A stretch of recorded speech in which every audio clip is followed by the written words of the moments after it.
This is the story of Cacerion Defeated, who after falling in battle against a god, finds himself reincarnated into the body of a weak boy. Now burdened with that boy's responsibilities, he has to start again from zero to obtain his original power as a sword god. Monsters infiltrated the world, plunging humanity into despair. People fought until their last breath to protect the place they called home. Among those brave souls was the protagonist of this story, Cacerion Defeated, who stood against the menace with unyielding resolve. For many years he battled countless monsters, piling up corpses with nothing but the blade he carried, and without a trace of fear in his heart. Then, one fateful day, he faced Aaron's sworn brother. The battle was brutal, but Defeated eventually struck him down. Yet, in the aftermath, he too fell in battle. But fate wasn't finished with him. As his soul drifted through an endless void, he encountered a human boy from a distant planet called Earth. The boy's name was Dojan, and he was on the brink of death for reasons unknown. Before dying, he wished to make a final request of Defeated, but the warrior immediately refused, unwilling to hear it. After all, he just wanted to rest in peace. He had lost his country to monsters, lost his loved ones, and died a wretched death. Still, Dojan wasn't asking for his own life. Though he no longer wished to live, he desperately wanted his family to have a peaceful one. Hearing this, Defeated finally paused and listened.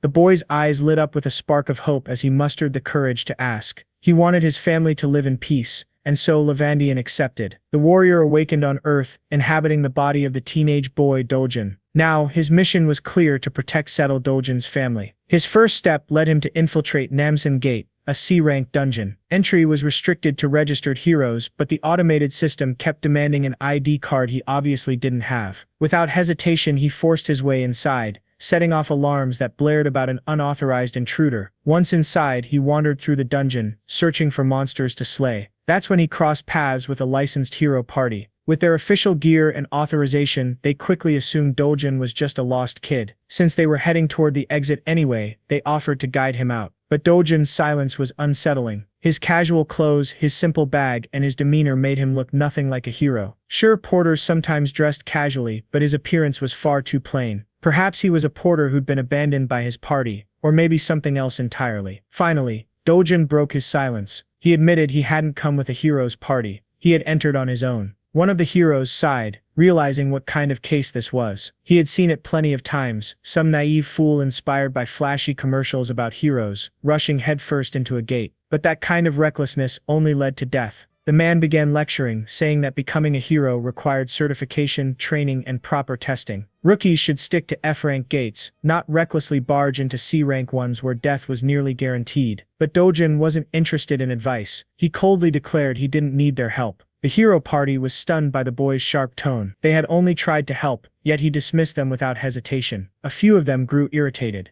but their leader raised a hand, telling them to let it go. If the kid didn't want help, then so be it. The leader felt confident the boy would eventually learn the hard way why you don't ignore wise counsel. He figured the kid would soon realize how unforgiving these gates were, far different from the TV shows that glorified heroes as if they were divine saviors. Soon enough, Dojan came face to face with a giant troll staring him down, ready to devour him alive. The monster launched an attack, only to miss and smash the ground, but Dojan moved so quickly that the troll couldn't even comprehend what had happened. He then balled his fist and delivered a devastating punch strong enough to blow the troll's face clean off. With the monster dead, it was time for loot. First, he grabbed the sword the troll had been carrying. Then, using that same weapon, he dug into its body and extracted a shiny gemstone. It was only a low-grade magic stone, so insignificant that Dojan never even bothered with them in his previous life. But since he was flat broke now, he had no choice. Suddenly, more monsters swarmed the area, enraged at seeing their comrades slaughtered. Dojan spun around and hurled the gemstone so fast it literally blew one of their heads clean off. The other two charged in recklessly, practically begging for death. Dojan was more than happy to oblige. As he tore through them, the scene shifted back to the group of heroes trudging through the dungeon. Their minds were still stuck on the encounter with the young man. The orange-haired woman admitted she was worried about Dojan's safety, fearing he might end up dead. But the leader reassured her that was highly unlikely. If he was some unauthorized intruder, agents from the control center would eventually find him. Those agents were always B rank or above. And since this was only a C rank gate, there was no way he would die here. As long as the kid didn't recklessly charge into battle, his life wasn't in danger. In fact, the leader assumed the arrogant brat was probably trembling in fear, waiting for the agents to save him. But reality was the complete opposite. Dojan was making monsters tremble. With a single punch, prey dropped instantly. His speed was so overwhelming that enemies couldn't even touch him, let alone crush him under their blades. Appearing behind one, he delivered a kick that demolished its head. With all of them down, he collected another sword and proceeded to harvest the magic stones for himself. After filling his bag, he was ready to leave. Still, he was disappointed with the haul, nothing but low-grade gems, weighing him down like useless junk. Just then, an agent spotted him and called out to his comrades. Before Dojan could fully turn, the suited men fixed him with a cold, sharp glare. They explained they were from the gate control center and demanded to see his hero registration card. If he was unregistered, he would have to come with them to the control center. Dojan didn't respond right away, which only made the agent tense up further. His tone grew even colder as he insisted Dojan cooperate and follow the proper procedures. The only response the suits received was annoyance carved into Dojan's face, the unnecessary drama killing his mood. Fed up, he simply turned to leave. Since words weren't working, the suits threatened to handcuff him if he refused to comply, warning that physical force could be used if necessary. One of the more impatient agents dared to grab his hand, threatening him with the injuries he'd sustain if he resisted, insisting that the responsibility would fall solely on his shoulders. The agent urged that it was in everyone's best interest to settle things with words, not violence. But Dojan had heard enough. He snatched the man's hand back and warned him to stop acting like a thorn in his path. The chilling threat made the agent instinctively flinch, a cold shiver racing down his spine. The other two pulled out their magic-infused batons, grade 4 staffs, powerful enough to subdue an orc, yet far too weak to injure someone like Dojan. With a sharp twist, he forced the agent's wrist back until the man whined in pain.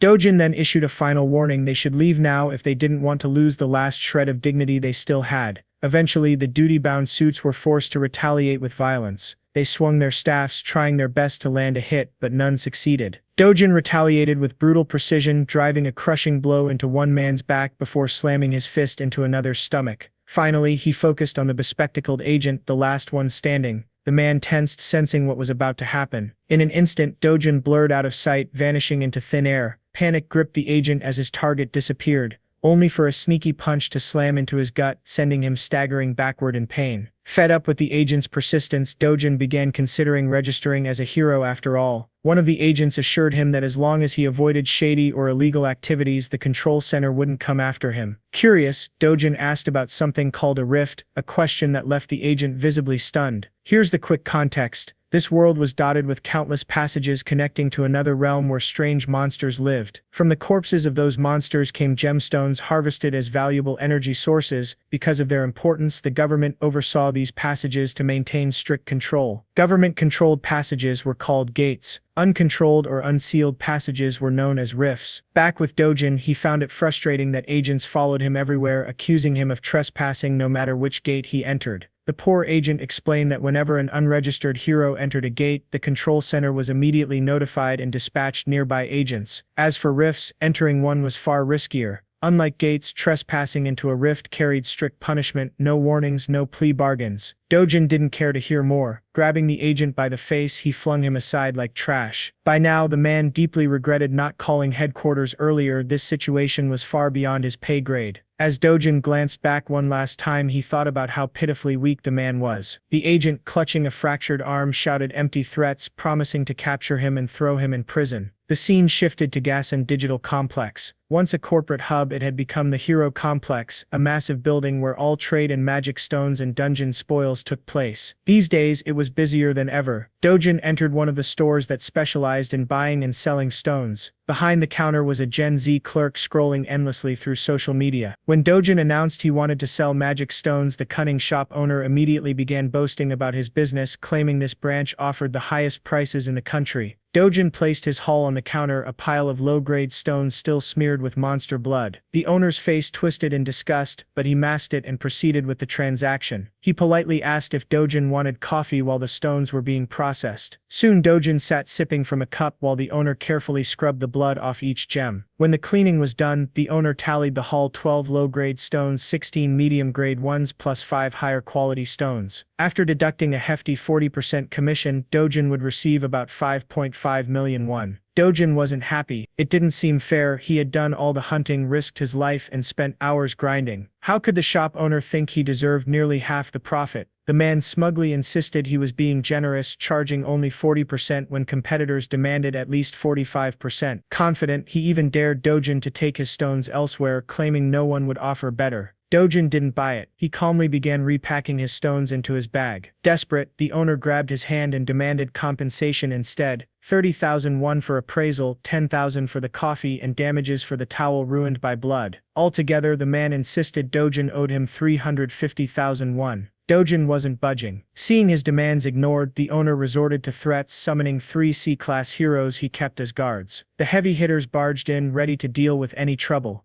Dojan responded with a cold glare, locking eyes with the owner. Moments later, the scene cut to the shop owner's terrified, sweat-soaked face. His earlier arrogance had crumbled. Dojan had effortlessly dispatched the 3 guards, proving who the real powerhouse was. With the threat eliminated, Dojan calmly negotiated the commission down to 1%. No questions, no arguments. The owner could only nod in fear as the deal went through. Dojan walked out with a fat stack of cash earned through his fists. Tell him to bring me my money. Yeah! When he returned home, his grandmother and younger sister were stunned by the enormous amount of money. Grandma even suspected the bills might be fake. Dojan quickly covered it up with a lie, claiming the money came from lending cash to a friend whose business suddenly thrived. Grandma wasn't convinced her grandson had such a friend, but when Dojan insisted it was a childhood companion, she let the matter drop. Meanwhile, his sister was overflowing with pride, thrilled by the sudden wealth. Dojan, playing the role of a caring Oni-chan, patted her head and gave her hope for the luxurious life ahead. She jumped around joyfully, celebrating their newfound fortune. Watching her, Dojan realized he was making real progress toward fulfilling the dying wish of Co. Dojan, the body's original owner, to give his grandmother and half-sister Yong a safe and happy life. That boy had vanished before Dojan could ever speak to him,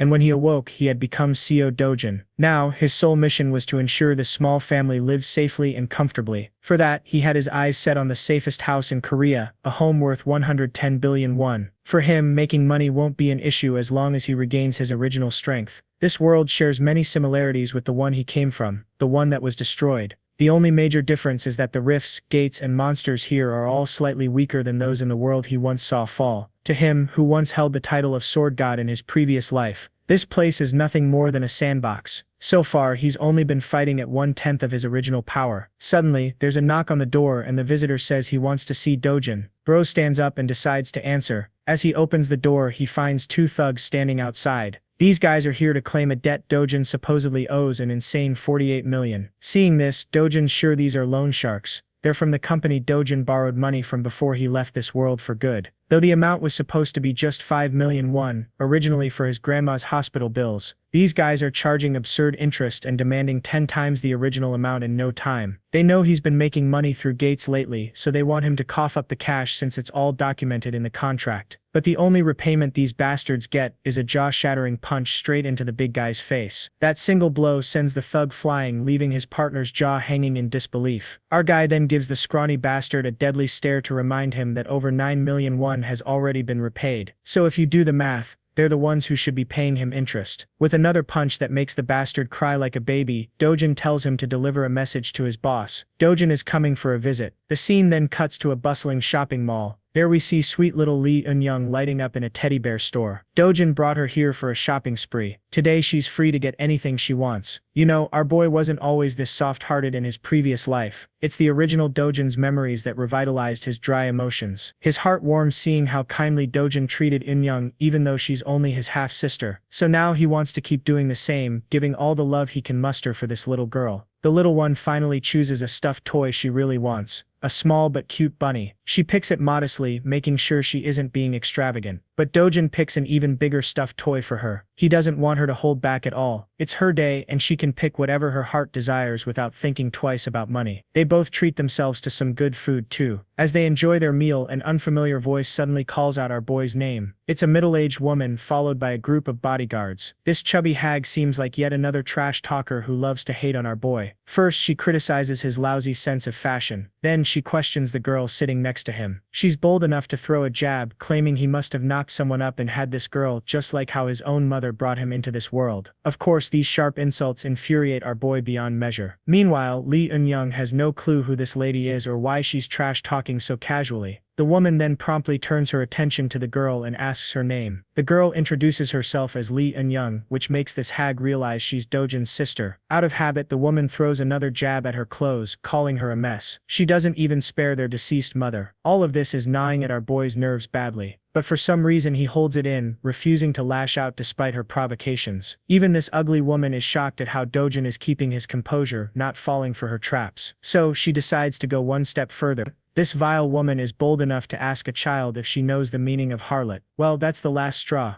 Dojan snaps and calls her an ugly woman from the tribe of orcs. Naturally, the woman is left wide-eyed and speechless, caught completely off guard. Let's add some context to why Dojan tolerated her this long. You see, Dojan was born an illegitimate child and lived in poverty. At the tender age of 7, his mother died and he barely managed to reach his father's house. With his father marrying a new woman, he was shunned by everyone. Things worsened when his father's legitimate wife gave birth to a son, and Dojan was ignored completely. Eventually, he was kicked out of the very house he lived in. So he grew up with his half-sibling at his grandmother's home.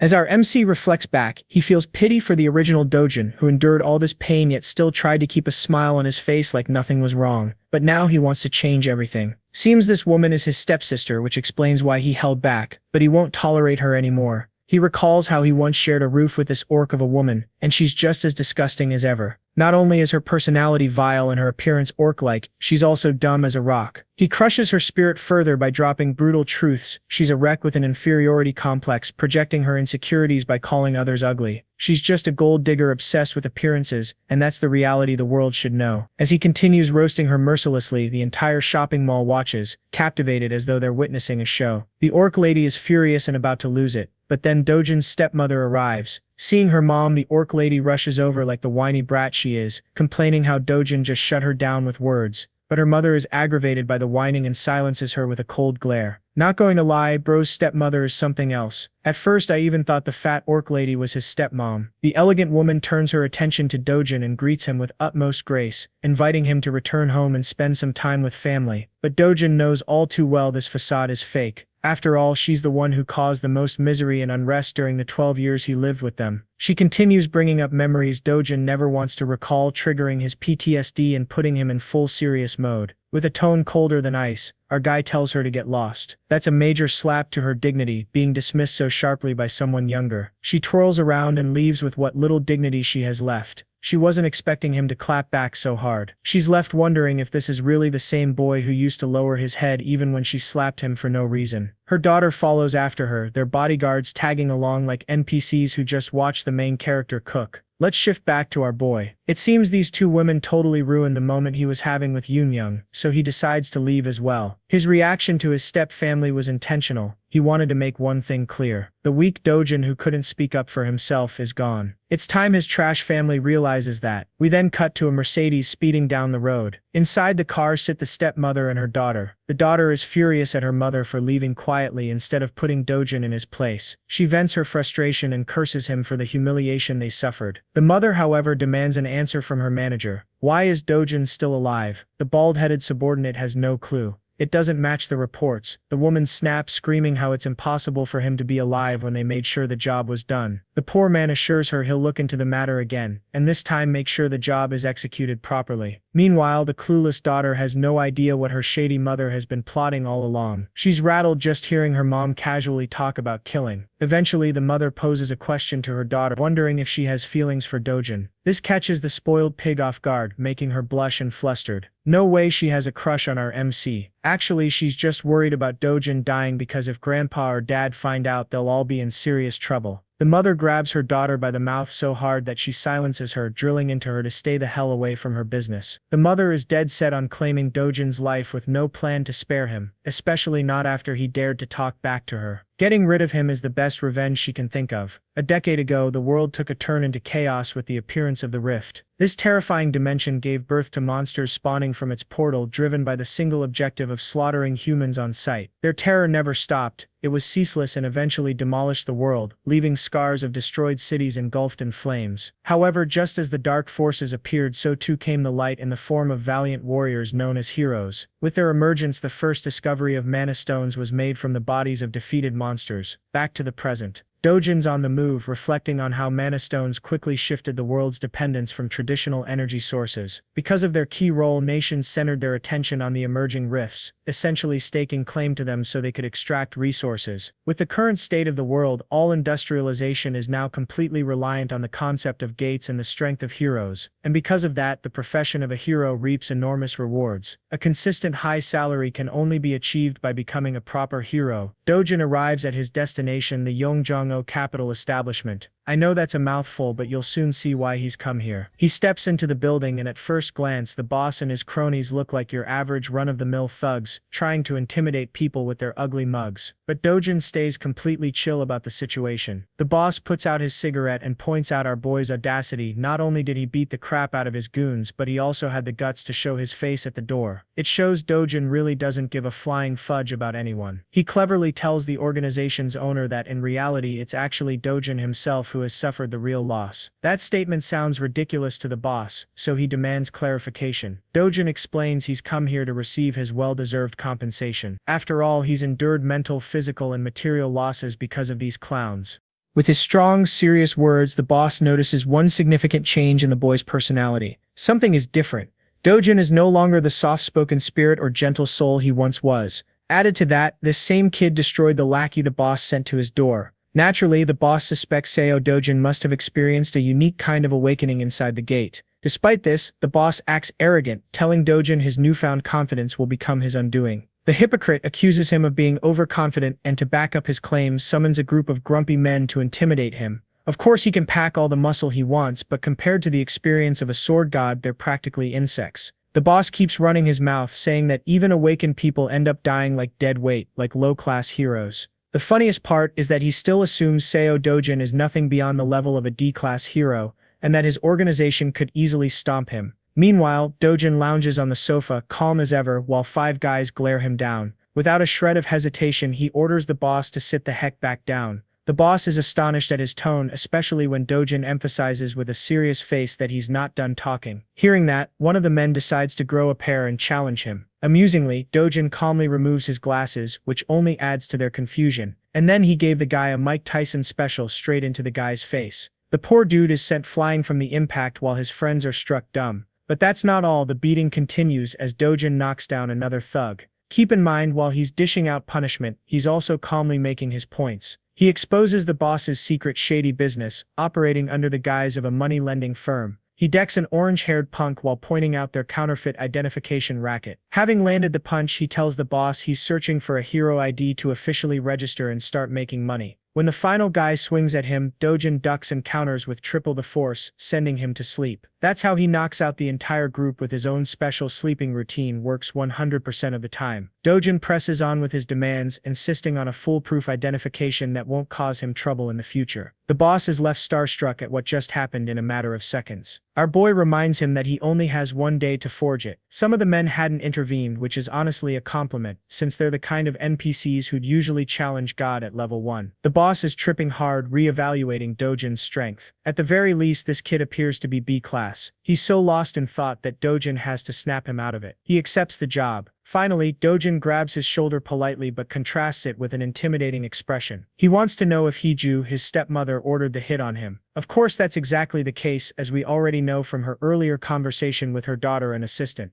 The boss is tongue-tied until Dojan squeezes harder, making him yelp in pain. Even his cronies look helpless for their boss. Also, they should seriously change barbers. Eventually, the boss breaks and reveals her heinous strategy. That cruel, scheming woman wanted to drain Dojan's bank account, forcing him into financial ruin so severe that he'd have no choice but to take his own life. That is the very definition of an evil plan, especially against her own son, even if cast aside. Those were her orders. Dojan listens, and after enough begging and crying, he releases the man, asking if that was also the reason they locked him inside the gate. The boss quickly claims innocence, insisting he had nothing to do with that. He even reveals he wouldn't have been paid if Dojan had died in the gate, which is at least a plausible reason. That alone gets Dojan thinking. He utters the name Kang, the very man who brought him into the gate in the first place. Effectively, Dojan demands every piece of information about him by tomorrow. With his 2 demands made, he leaves politely, shifting the entire atmosphere of the room compared to when he first entered. After that conversation, Dojan is left in deep contemplation. The real Dojan only ever had one desire. He wanted to protect his little sister and his beloved grandmother no matter what.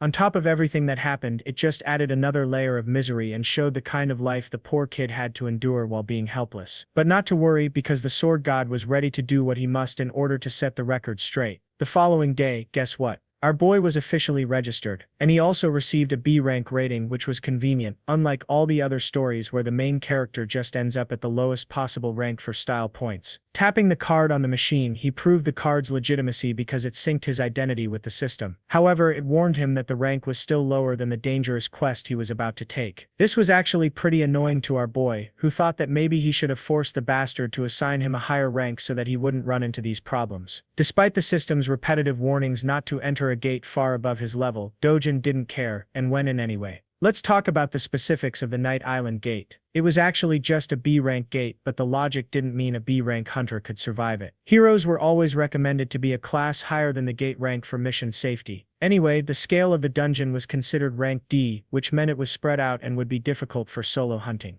But the words risk and danger didn't exist in our boy's dictionary. If anything, the worst that could happen was that he'd have to face off against an entire fleet of monsters in a narrow tunnel with little to no room. Dojan smiled at his first opponent, which was a giant serpent with a chaotic purple aura. For most heroes, this would be a sign of terror, but for him it was a sign of good luck as he prepared his gauntlets to get the battle started. Oh, and by the way, the serpent had a bunch of its friends too. Anyway, they did their best to attack, but it was pointless because our boy was such a killing machine that he snatched and collected the mana stones like the monsters never even existed. The Black Killing Viper was a class of monster known for its hyperactive paralysis poison that could knock anyone down even with the slightest contact. With that in consideration, Dojan charged, propelling himself at bullet speed, and launched a full swing. In a short span of time, he sliced and diced the creature all over its body, splashing blood until he severed the monster in half. With the creature defeated, Dojan noticed his equipment. The gloves he purchased ensured the poison didn't get in contact with him, and for the price of 300,000 won, they were holding their ground. Returning to the hunting session, Dojan turned his attention to 4 more of these ugly, limbless lizards and began blasting right through their heads with his powerful speed. More and more blood splashed out until the vipers were sent to the afterlife. Dojan stood there, busy searching for a bunch of magic stones by clawing into the monster's flesh. To his disappointment, there weren't any around, but this was according to the rules of the previous world. In that world, these monsters only had a drop rate of 3% for mana stones. This meant he had to hunt down at least hundreds of them for good loot. Walking along, he discovered skeletons lying around. You might think it was the boss, but it's a huge-ass snake. Anyway, Dojan thought it was a good thing this big guy appeared because now he wouldn't have to worry about getting lost anymore. Spiraling into an immediate strike, he planned to end the battle quickly and return home. But then an unexpected thing happened. Despite having successfully landed a brute strike, his punch didn't have any effect on the creature. Bro just gave him a tattoo on the head instead. While he was in the air and unable to dodge, the creature bashed him into the wall with its tail. Dojan sat there, crash-landed. It probably gave him a reality check about the boss monster's strength. The creature whipped out its poisonous fangs and hissed at him like the average girlfriend when she's hungry. It attempted to bite him down, but luckily he evaded. Using the momentum of his evasive maneuver, he bolted right back into motion with a powerful punch that connected with the creature's body and left more cracks against its hard shell. From this second attack, one thing was made clear to him: the boss monster had an unusually tough exterior, making it a greater challenge than the rest of the vipers he had disposed of. The shell was so powerful at his current level that he couldn't penetrate it with one strike alone. This reversed the situation on him, making him question if he should aim for a different battle strategy. At his original strength, the sword god would have mopped the floor with this beast. But then suddenly he noticed something: the sword of the warrior who lost his life fighting the boss. And now you guys are about to know why he's called the sword god and not the fist god. Even though the weapon was extremely worn out after the fight, he grabbed hold of it, believing that a sword was only as competent as its wielder. With that knowledge in mind and the blade armed in his hand, he walked toward the monstrous snake. The creature propelled itself forth to strike him down again, bursting with incredible speed.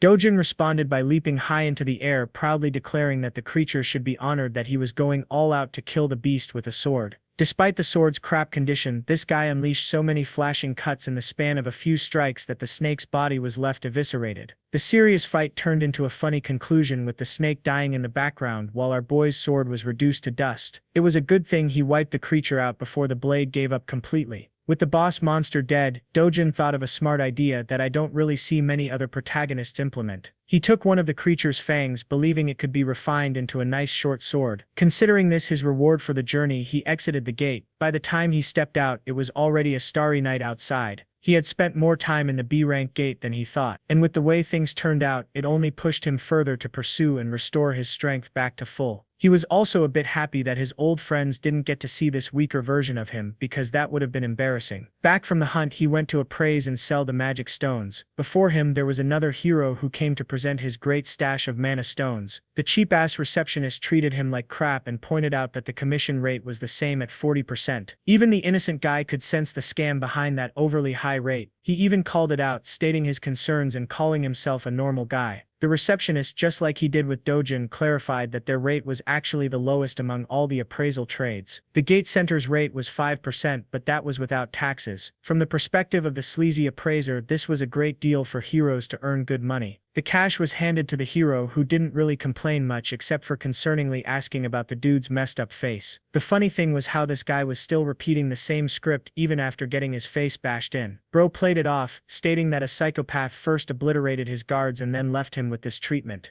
The hero thought it was actually the fault of the receptionist for keeping low-ranking guards around at the C-rank level. After all, rank wasn't the only thing that mattered in their world. Skill played a huge role too. Rank was actually a false representation of one's abilities and only updated to keep the system intact. The hero wisely mentioned that people of the same rank had a huge variance in skills and abilities, so they couldn't all be treated the same. The joker of a receptionist just wanted him to stop yapping and leave already, which he did, offering to help the little dude out if he ever needed something. As he left, our boy walked right past him, looking as cold as ever. Upon seeing him once, the receptionist flinched and bugged the hell out. He pointed at Dojan, shouting that this was the psychopath that made a mess out of him. Turning back to face them both, the hero was actually pretty impressed. He noticed our boy's lean physique for his height. Still, the fact that he made a mess of the guards spiraled the man to gear up for a fight, questioning if he was the troublemaker. The one thing I liked about this guy was that he wasn't offended over petty reasons. He genuinely believed that Dojan was misusing his powers as a hero by bullying civilians in his normal life. The receptionist enjoyed the show, knowing this guy was actually a 7-year veteran hero. If something happened here, the man had plenty of connections he could use to drag Dojan down by name. Without giving a damn about who he was, our boy turned back and simply told the boomer to piss off. This only provoked the guy further because now it really looked like Dojan was challenging him. Dojan asked if the guy was looking for exact revenge. Hearing those words, the veteran hero was provoked. However, being a responsible hero and with all his experience, he knew it was unwise to take battles against other heroes, as it almost always resulted in deaths. It's actually an even higher rate of death than a fight against monsters. Recalling that fact, Dojan calmly turns his back, leaving the receptionist speechless. Dojan turns to the sleazy appraiser and asks if he's got a problem he wants to bring up. Before the guy can answer, he tosses a bag full of magic stones to appraise and convert into money. These precious shiny stones are all high-grade magic stones, which really begs the question of who this guy really is from the receptionist's perspective. After calculating, the total comes to 150 million. It seems like a lot at first glance, but to Dojan it's far too little for a single day's worth of hunting. He asks for the cash, but the receptionist reminds him of the commission rate they need to calculate beforehand, which draws a scary look from our boy. Remembering that the rate is only 1% in their deal, he cools down and tells the guy to hand over the rest of the amount. Inside the mind of the hilarious appraiser, he wants to beat the hell out of the guy for having so much audacity, but that's only in his imagination. Speaking of which, the receptionist explains that there has to be approval from upper management for such a huge amount. Without wasting another breath, Dojan demands that he get the approval immediately. The guy quickly phones his boss, whispering the details of the situation. But before he can smoothly wrap up a deal, Dojan snatches the phone and directly tells the boss to hurry up with the payment. The boss is fine with doing so but asks for the phone to be handed back to the employee. Returning it with pleasure, Dojan accidentally smashes the phone into the wall. The employee trembles at the sight of his shattered device as Dojan instructs him to quickly prepare the money now that things are cleared up. And that's how the receptionist prepared numerous bags full of cash for the transaction.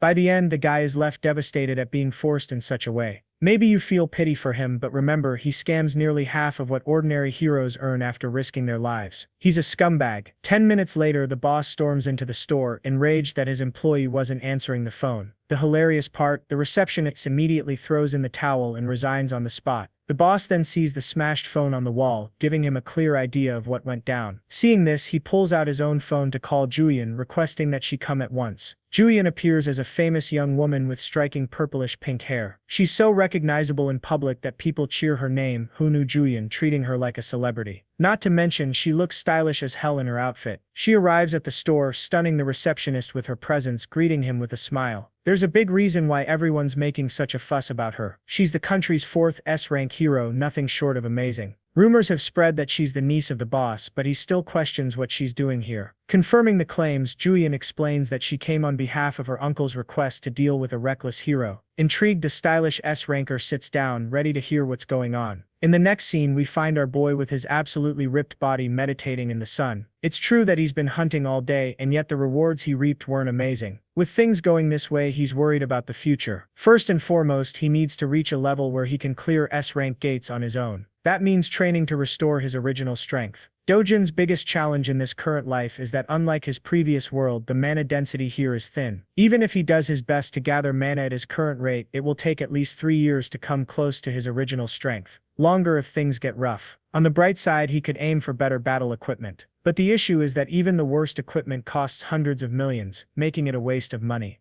Suddenly, a chill runs down his spine as he senses a dangerous presence. Fixating his sight on Lee Yong, he grabs the little girl at full speed and demands that everyone go inside immediately. Back inside, he shuts the room as his grandma anxiously questions what's happening. The entire structure shakes with a loud quake, making his grandmother flinch and ask in terror if it's an earthquake. Little Lee Yong panics, but the truth is something only our boy knows. This isn't just an earthquake, it's something else. Dojan senses the sharp, violent energy outside. A rift has just cleaved open into their world, manifesting directly on top of their house. Rushing to handle the problem, he tells his loved ones to stay inside as the situation outside is too dangerous. At full speed, he cuts toward the entrance of the rift, the last thing he hears being the cries of his grandma and his sister calling out his name. The scene switches to the Seoul Hero Association, where members are immediately alerted to the sudden emergence of a rift over the Mapo region. It appeared just 63 days after the last one. Realizing that the White Lion Guild is the closest to Mapo, the manager instructs his staff to contact the guild and alert nearby heroes to contain the situation. Upon closer inspection, he discovers the rift appeared on top of a residential home. This is a tricky situation because if a civilian enters the rift, they're practically guaranteed death.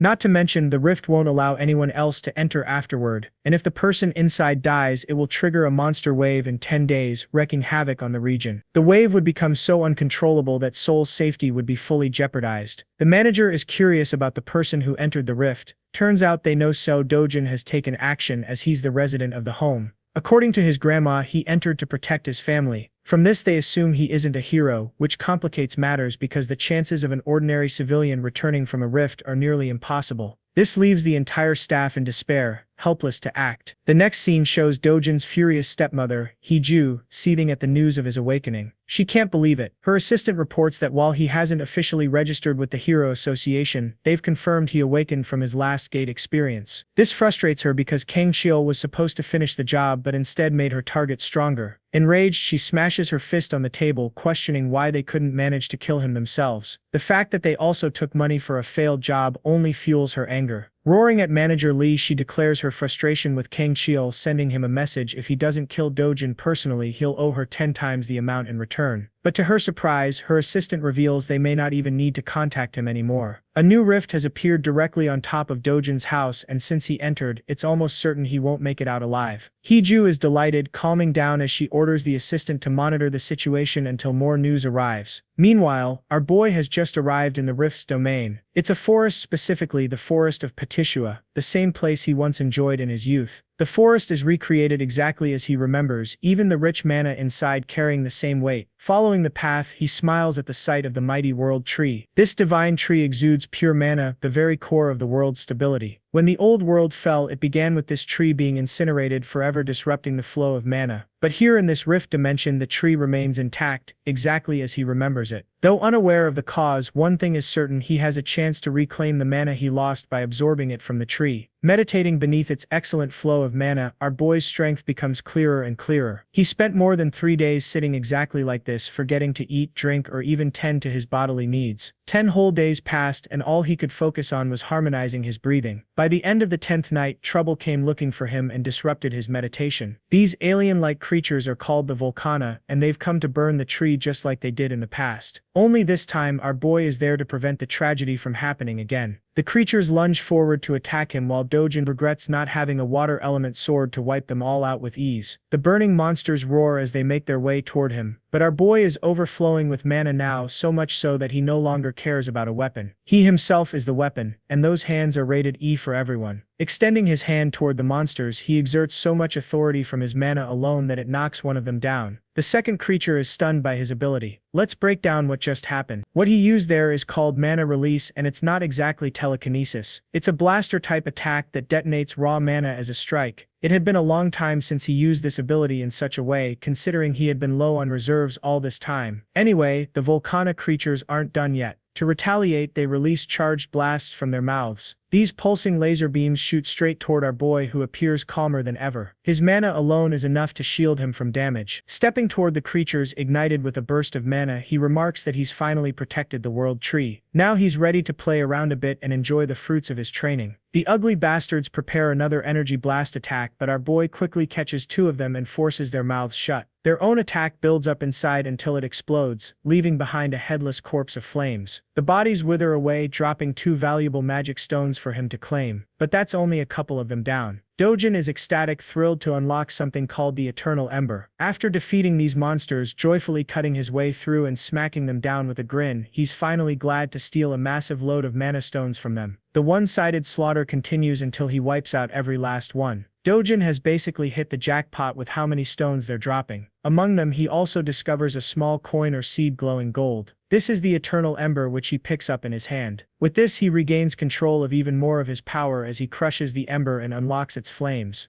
Normally, the ideal strategy here would be to keep absorbing mana from the world tree. However, his body has already reached its physical limit for mana absorption. The second method is absorbing the ember itself, which completely alters the state of his mana, transforming it into fire mana. And he does exactly that as his body erupts with a rush of flame energy. In his previous life, he had no need for this and ignored the Eternal Ember entirely. But now it's required for him to absorb them fully, and it takes about 10 minutes just to complete one. Luckily, he's collected a whole batch, so his goal is to absorb as many as possible. Meanwhile, the appearance of the rift sparks public interest. Reporters swarm around his house while agents and association staff protect the area. Bang Xianggu is furious at one man's arrogance for entering the rift prematurely. Then we meet another key figure, Kim Hyun, our protagonist with blue hair. He sympathizes with Dojan's decision to save his sister, but Xianggu doesn't buy it. Instead, he accuses Dojan of rushing in like a greedy fool, ignoring the consequences. If Dojan were to die in the rift, the entire place would become a detonation ground for monsters to pour out. That's the real issue. Kim Hyun asks for Gilma's input, but apparently Gilma has decided to just stick to protocol. Kim Hyun also questions the recent rise of rifts appearing across the globe in places like the US, China, Switzerland, Turkey, and the UK. Gilma is having a hard time managing them all at once, especially since this phenomenon doesn't happen every day. Some nations easily contain the threat, but South Korea is facing a disaster all thanks to one man. Xianggu is so pissed that he wants to beat the crap out of the guy inside and is begging the rift to spit him out already. Speaking of the gargantuan Purple Gate, 28 days have passed since its first appearance. The same amount of time Dojan has been inside. The Hero Association is panicking, already classifying the threat as a level 1 wave. Dojan's identity hasn't been revealed yet for privacy reasons, so the public only knows him as an ordinary person. But while the world is clueless, the boss of a money-lending organization catches on quickly. His assistant confirms the report, verifying Dojan's involvement. Kim Eon, the right-hand man of the president Wang Chang, is curious about Dojan's chances of survival. The assistant claims that an ordinary person has less than a 1% chance of survival, but the mere mention of Dojan as ordinary makes Chang laugh. After all, that same ordinary person put his men in the hospital and left them bandaged for weeks. From the world's perspective, they're vastly underestimating him. Chang then asks about the survival chances of an awakened individual. For that, his assistant explains it depends on the hero's level, making it hard to judge without proper data. Even Chang admits that combat ability differs from survival ability, and a rift makes things far more complicated. But one thing is certain, the bastard hasn't changed his ways. Chang wants to protect Dojan's family, but not for noble reasons. Nah, this scumbag intends to sell the organs of his loved ones in case he doesn't make it back. And even if he does, he's going to pin the blame of debt on him for taking care. This guy is the embodiment of a leech. The scene transitions to the mesmerizing world tree. Here, our boy is going full speed into his training arc as his body is now thriving with flame mana. He doesn't even know how much time has passed, but he's been grinding by absorbing hundreds of the fire stones. With this, he's acquired so much fire mana that he can use it and manipulate it in any way he deems fit. Not to mention, his resistance to the flames has increased as a side effect. Comparing his past self with his current self on the basis of fire attribute alone, he thinks he's surpassed his past self in a small capacity by mastering this ability. Embracing the world tree, he shares a tender moment with it. It's always served him in the time of need, even in the past and even now. Because of that, Dojan is grateful for everything it has done for him. As for his mana stones, he's made up a small bag using vines to store them all. With the stones collected and stashed, Dojan fully understands that he'll probably never get to see the angelic tree again. But even still, he's hoping for their paths to cross if the divine tree ever finds itself in danger, because when that happens, he will be ready to protect it with his life. Now, I don't know about you guys, but I really, and I mean really, enjoyed this gentle scene. That night, Dojan finally steps out into the outside world, emerging from the rift as a whole. Luckily, he doesn't sense anyone to be around. Suspecting that most people probably thought he already died inside and that a monster wave would pop out at any time. However, he does detect the presence of someone strong nearby. Deciding to chase them down, he rushes to find the source. Shortly afterwards, he stumbles across the two agents, one pissed off and the other relaxed, both Kim Hyun and Seon-gu from last time. Now he understands that these guys probably represent the association from their outfit alone, which means in the off chance he gets caught, things will get really problematic. To combat that issue, he whirls up a ball of flame and chucks it into the air with a forceful lunge. That attack winds up finding its way across the building, resulting in a loud explosion upon detonation. Both Kim Hyun and Seon-gu were on red alert the moment they heard the crashing sound. Realizing that it's actually fire, they decide to chase after it. There they discover a bunch of people standing in horror. Seon-gu questions what the hell is going on in the chaos. Meanwhile, our boy is impressed with his flame powers so far. Its precision is good, so it will do him wonders. In the memory of his old friend called Tusk, he wonders if the mage would be impressed by his current level of flames. After all, Tusk was known to be the strongest fire mage on the continent, and they shared a good bond. Suddenly, Kim Hyun's sharp senses alert him to look for the rift. It appears to be acting up and right before their eyes. It disappears into the mist. Both of the agents rush to the site to see what's going on. When they arrive, they can't believe that the rift's connection to their world is no more. As for our boy, he's just making his way to his next destination without any problems. News breaks out the following morning concerning the state of the rift that lasted for a month in Mabo. It is announced that the rift disappeared 29 days after CO Dojan entered the zone, proving the concerns of the Hero Association to be wrong about the monster wave. They have no idea about the unexpected disappearance of the rift, and they're currently investigating what went down. They also have trouble dealing with the cause of the fire that broke out at the time of the rift's disappearance in a junkyard. Now this leads most people to believe that CO Dojan is dead, and that this is just the consequence of his own actions. Unbeknownst to them, our boy is hidden in plain sight, observing the conflicting opinions of the people as some are sympathizing with the boy who lost his life.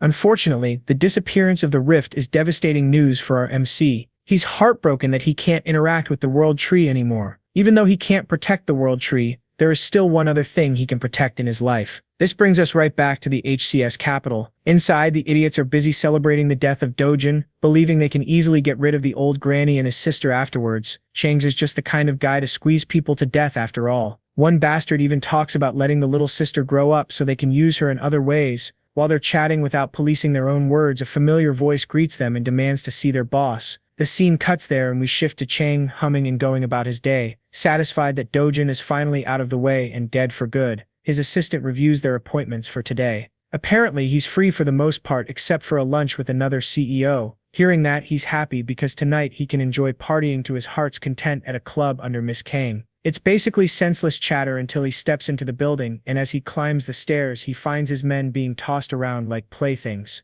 Their blood is splattered everywhere, and the cause of it all is someone he presumed to be dead. Our boy throws him to the ground and tells the guy to crawl back to him like a dog. That bone-chilling order makes the president of the company quiver. Our boy acts like the real leader of the group and takes his seat in the chair. He then repeats his command to the ignorant Chang, who is still processing the weight of that shameless order. Without wasting time, he crawls like a dog. Ruthless as ever, Dojan then orders him to bark, as he deserves to be treated like an animal. His loud and clear command has Chang whining in humiliation. It takes him a second to bark successfully, but our boy is not satisfied. He personally makes sure to turn him into an animal by forcing him to bark repeatedly for everyone to hear. The president is reduced to being less than human, just like the people he once treated that way. Dojan points out that scumbags like him only act obedient on the surface but end up backstabbing you the moment they get a chance. Declaring his filthy name, he chillingly tells the man that his life has been filled with experiences dealing with second-rate humans like him. Pleading and begging for mercy, Chang promises to serve like a loyal dog if necessary. But Dojan has heard enough and delivers a heavy slap across his face. Just that single strike is enough to knock the wind out of him and make him spurt blood. His assistant watches the scene unfold until his name is called. Dojan addresses him as the new boss of the company and advises him to stop working under a bastard like Chang. Knowing how easily men like this turn their backs, he orders the assistant to kill Chang with his full permission. Of course, it's a task too much for a competent servant like him. He apologizes and objects, stating that their leader has many connections, so things will get really bad if he's the one appointed boss instead of Chang. On his behalf, the assistant pleads with Dojan to spare the guy just one more time. However, Dojan doesn't want to play around with meaningless words in front of them. He suggests wrapping Chang's body in a barrel and erasing all evidence by shoving it into the endless ocean. After all, that's exactly the kind of thing these guys excel at doing. Seeing as the boss's men aren't willing to comply, our boy takes a different approach. Dojan threatens the entire group that he'll toss everyone into the gate as monster food if they don't carry out his order. Just the mere mention of that has Chang reduced to a pathetic mess. He can't take it anymore and keeps begging for his life, promising he won't ever betray and will always serve under Dojan. Now this puts the hero in a bit of contemplation. Although he could kill Chang right here and rid himself of all his problems, something about him has changed in this life. Admitting it himself, Dojan has grown softer compared to his merciless past self, so this time he agrees, offering the man a hand. I just know Chang is about to become religious as heck after this, praying he never gets on Dojan's nerves again. He goes on to shake the hero's hand, promising to serve unconditionally from now on. But wait, something is strange. Why is his hand engulfed in steaming hot flames? Yes, though Dojan has softened, he's still ruthless. Looking him dead in the eyes, he reminds the scumbag that this is his final chance. Dojan then proceeds to rip his hand off clean, reducing it to a charred paste. By the end of the meeting, he walks away, ignoring the agonized cries of the president. He does leave them with a final warning: if even a single one of them dares interfere with his family again, Dojan will personally ensure their deaths. As for their new job, they are now forever responsible for protecting his family. Now that's how you handle traitors. Officially speaking, the man known as CO Dojan was just a blip in existence that vanished along with the rift. In reality, he's actually dining at a local fast food place. The government, Hero Association, and all kinds of media outlets quickly moved past him like yesterday's news. They all treated the civilian who entered the rift as a dead man. Even if he came out and told the world he was alive, no one would believe him. Furthermore, resurfacing after a solo rift mission would only bring headaches and trouble his way. That subdued dog Chang is currently helping him find a new and suitable house so he can move leisurely for the time being. Dojan finally got the chance to feed his sister some delicious fast food. He also told her about their plan to move to a better neighborhood, and she could not be happier. Now she can attend kindergarten like kids her age and enter elementary school the next year. When the topic of school came up, little Lee Eunyoung's mood took a turn for the worse. Dojan was alarmed. He is used to slaughtering abominable beasts, but comforting a child is not in his arsenal. He was taken aback when his sister confessed that other kids tease her for being an orphan. Hearing his adorable sister's plight broke Big Bro Dojan's heart. If she doesn't want to associate with mean kids, she doesn't have to. Those little brats will get what's coming to them eventually. Finding out she wouldn't have to attend kindergarten just to be bullied anymore, Lee Eunyoung was ecstatic. Inwardly, Dojan is already devising a plan to send his little sister to a prestigious private school where no one would dare look down on her. That night, CO Dojan discovered that Kim Eunyoung had stashed his grandma and sister in some random motel while he was stuck inside the rift. The bastard nearly broke his back apologizing, reasoning that the motel was under their company's management, so it was safer than any other place. Dojan didn't have the energy to deal with Yong tonight, so he simply entered the room and saw his grandma once more. Little Lee Yong pounced on him with a bear hug, and grandma held his hand with tears streaming down her eyes. She was just glad to see her grandson return alive. At first the hardened warrior was stunned, but once he felt the warmth from his family, he accepted their love with a smile.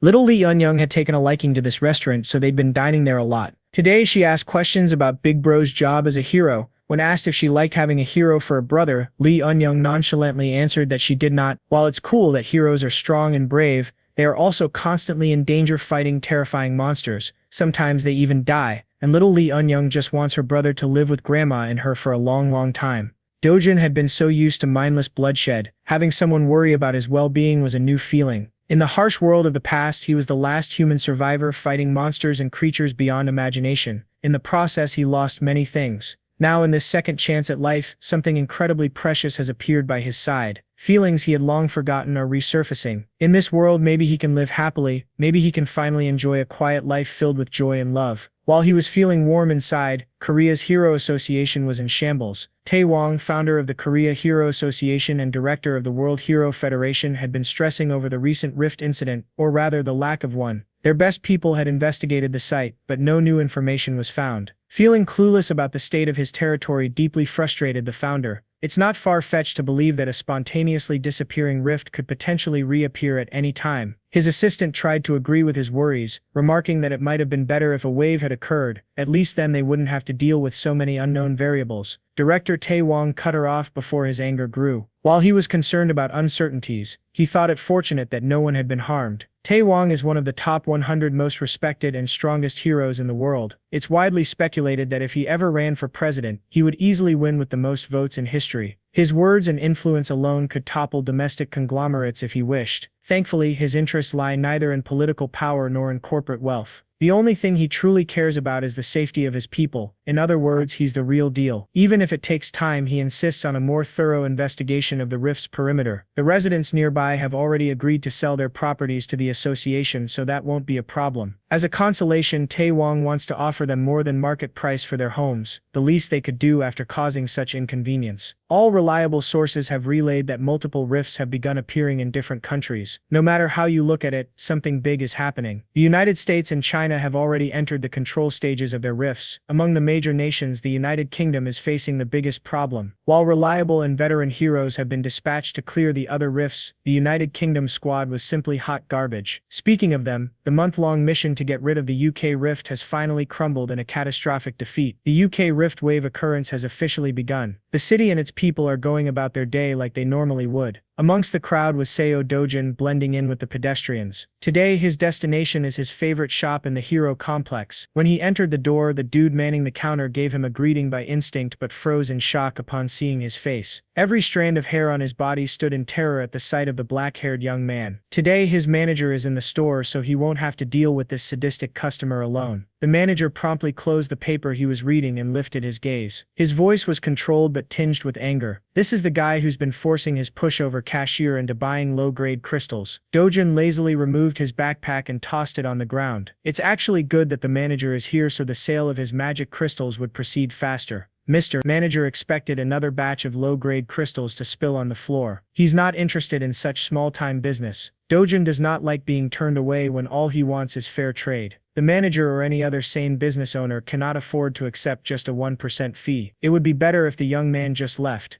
Dojan asserted that refusing to do business with him would be a massive mistake that Mr. Manager would regret. The manager continued shooing the young man away, not even bothering to look at the bag. This is the last warning he'll give before things go down. In response, Dojan kicked the backpack, spilling its contents across the tiles. Being experienced crystal traders, both the cashier and the manager immediately recognized the properties of those rocks. That crude bag was actually filled with the hero's magic crystals, a legendary treasure that money cannot buy. Dojan has a rough idea of how much these things are worth. He knows he's holding premium stuff. You see, the hero's magic crystal was once used by an infamous Mexican drug lord, Querzaman, in New Age drug manufacturing. One night a laboratory accident changed the course of his life and the world's perspective on such a little rock. The hero's magic crystal caused Querzaman to awaken as a powerful hero. Since then the crystal has become a priceless item for hero awakenings and mana enhancement. Such an incredibly rare energy source can only be classified as an ultra high-end product. As a power move, Dojan ordered the schmucks to pack their stuff back up, and he left. Mr. Manager quickly changed his dismissive and arrogant tone into a welcoming one. He even escorted the young man to their VIP seats and offered drinks while his cashier polished the crystals. Dojan enjoyed flipping the situation on its head. One second he was being driven away, the next he was sipping on an iced beverage. His opening demand was full price with a 0.5% commission. As soon as the manager showed any sign of balking, he threatened to pull the deal. In prior trades, Dojan had agreed to 1%. Now he was lowering that already abysmal rate even further, frankly just out of annoyance. In response, the manager lowered his head and tried to give the sincerest apology he could muster. But Dojan was tired of hearing empty apologies. They could either accept his rate or he'd take his business elsewhere. It was that simple.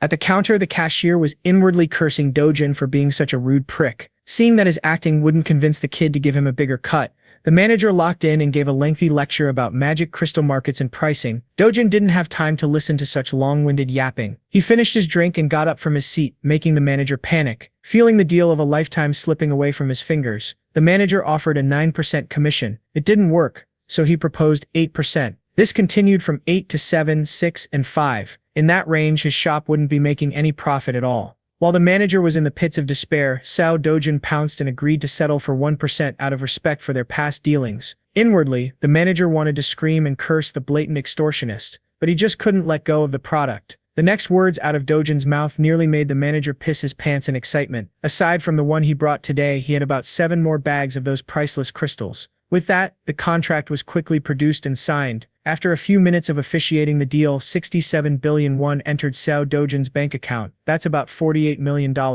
At this rate, his 110 billion won house didn't seem so far off. The problem was that getting more high-grade magic crystals through normal gates was a time sink. If he could find a way to freely travel through rift zones, he could easily farm treasures like a madman. While looking at his phone screen, an administrative message was sent out to everyone in the country. The wave outbreak in the southern region of the United Kingdom had finally been announced to the general public. In the meantime, everyone was banned from traveling to the UK. After reading about a real problem in the real world, Dojan lost interest in messing with the shop manager. In the past, no matter the country or which association was involved, he might have intervened to seal the rift himself. But he's not that guy anymore. He has more fulfilling matters to attend to. Tonight, dinner is on Dojan and they're getting expensive meat. Little Lee Yunyung's mouth watered at the sight of pork and beef marbling over the grill. The expensive meat and succulent side dishes just kept on coming to the table. Worried that they were spending too much given the price tag on the menu, Grandma slowed down and asked her grandson if this was okay. 250,000 won for 100 grams is pretty steep. Dojan dismissed her worries right away. After making a killing with his crystal harvest, they could eat as much as they wanted, and it wouldn't even make a dent in his bank account. Lee Yunyung's first bite made her fall in love with the taste of the wildly luxurious beef. Dojan kept adding more and more to the grill as Grandma watched in apprehension. Hell, another package of fresh ribs, prime ribeye, strip loin and skirt meat was on its way to the table soon. At this point, the scale was just ridiculous. How could 2.5 people even finish that much food? While Grandma was underestimating the appetite of the protagonist. To ease her worries, little Lee Yunyung convinced Grandma to give the expensive stuff a try. Unable to refuse the offer of her sweet girl, Grandma caved. One bite of that expensive meat was all it took for all her worries to dissipate into nothing. Afterward, the happy family enjoyed their extravagant dinner filled with smiles and laughter. Unbeknownst to Dojan, an attention-grabbing young woman just entered the restaurant. The necks of the other guests almost broke wherever she passed by. The woman made a beeline towards Sao Dojan and decisively called his attention. She just wanted to talk with him for a moment. Nothing more, nothing less. Before she could elaborate on her reason, Dojan cut her off for interrupting his family's dinner. If she wants to say something to him, she should come back when the freaking meal is over. Juian pulled out the name card, hoping that the young man would change his tone upon her name. Much to his dismay, Dojan just kept on grilling and eating meat, disregarding her presence altogether. And so, the renowned S-rank hunter swallowed her pride and patiently sat in the restaurant's waiting room. With a star like her sitting within normal people's vicinity, she naturally became the center of attention. Men and women kept stealing glances at the woman standing at the pinnacle of heroism. She's not only fourth in the national rankings for S-class heroes, but most people would also even place her within the top 10 most beautiful heroes in the world list. Every civilian around was asking the same thing in their minds. Who the hell is making Juian wait? Ignoring the blatant whispers around her, Juian recalled the brief interaction she had just a few minutes ago. As far as she knows, Seo Dojan entered his first gate 2 months ago. He made it out alive and is now under suspicion of becoming awakened. He was widely believed to have died in the recent Mappo Rift incident, but here he is alive and eating with his family. Aside from all the details that don't seem to make sense, a single sharp look from the young man had an S ranker like Juian on edge. A newly awakened guy cannot possibly reach S rank in under 2 months, right? Even the oil tycoon Kafmor, who spent his wealth on magic stones, took about 5 months to reach the peak. Rationalizing what she felt, Juian reckoned that Dojan must have some kind of unknown special ability. Finally, Dojan, Grandma, and little Yunyung had filled their bellies and lifted their mood. Near the exit, Juian walked over to finally have a conversation with the mysterious young man. Before she could open her mouth to speak, another party sauntered into the restaurant with an air of superiority. Dojan's eyes turned sharper than usual at the sight of the man. This skeevy-looking bastard did not expect to see Dojan alive and kicking after their excursion in one of the deadly gates. The lunatic Kang Chiol. He's actually quite amused by Dojan's cockroach-like resilience. Even Juian seemed to recognize the troublemaker in a single glance. In the middle of the restaurant, tensions rose as silence filled the air. Dojan chose to ignore the bastard's shallow insults and called Juian over. Kang Chiol was taken aback to see an S-rank hero speaking with the cockroach. Dojan requested that she take care of his family for a little bit. All she has to do is flag a taxi so they can ride away and go home. It would be more convenient if they were far away while he collects an overdue debt with a mongrel. Thankfully, Juian is a very reasonable young woman. She did what Dojan asked and assured Grandma and the little girl that everything would be fine. She waved at them goodbye, but their concern was evident. Juian awkwardly stood there as the taxi departed.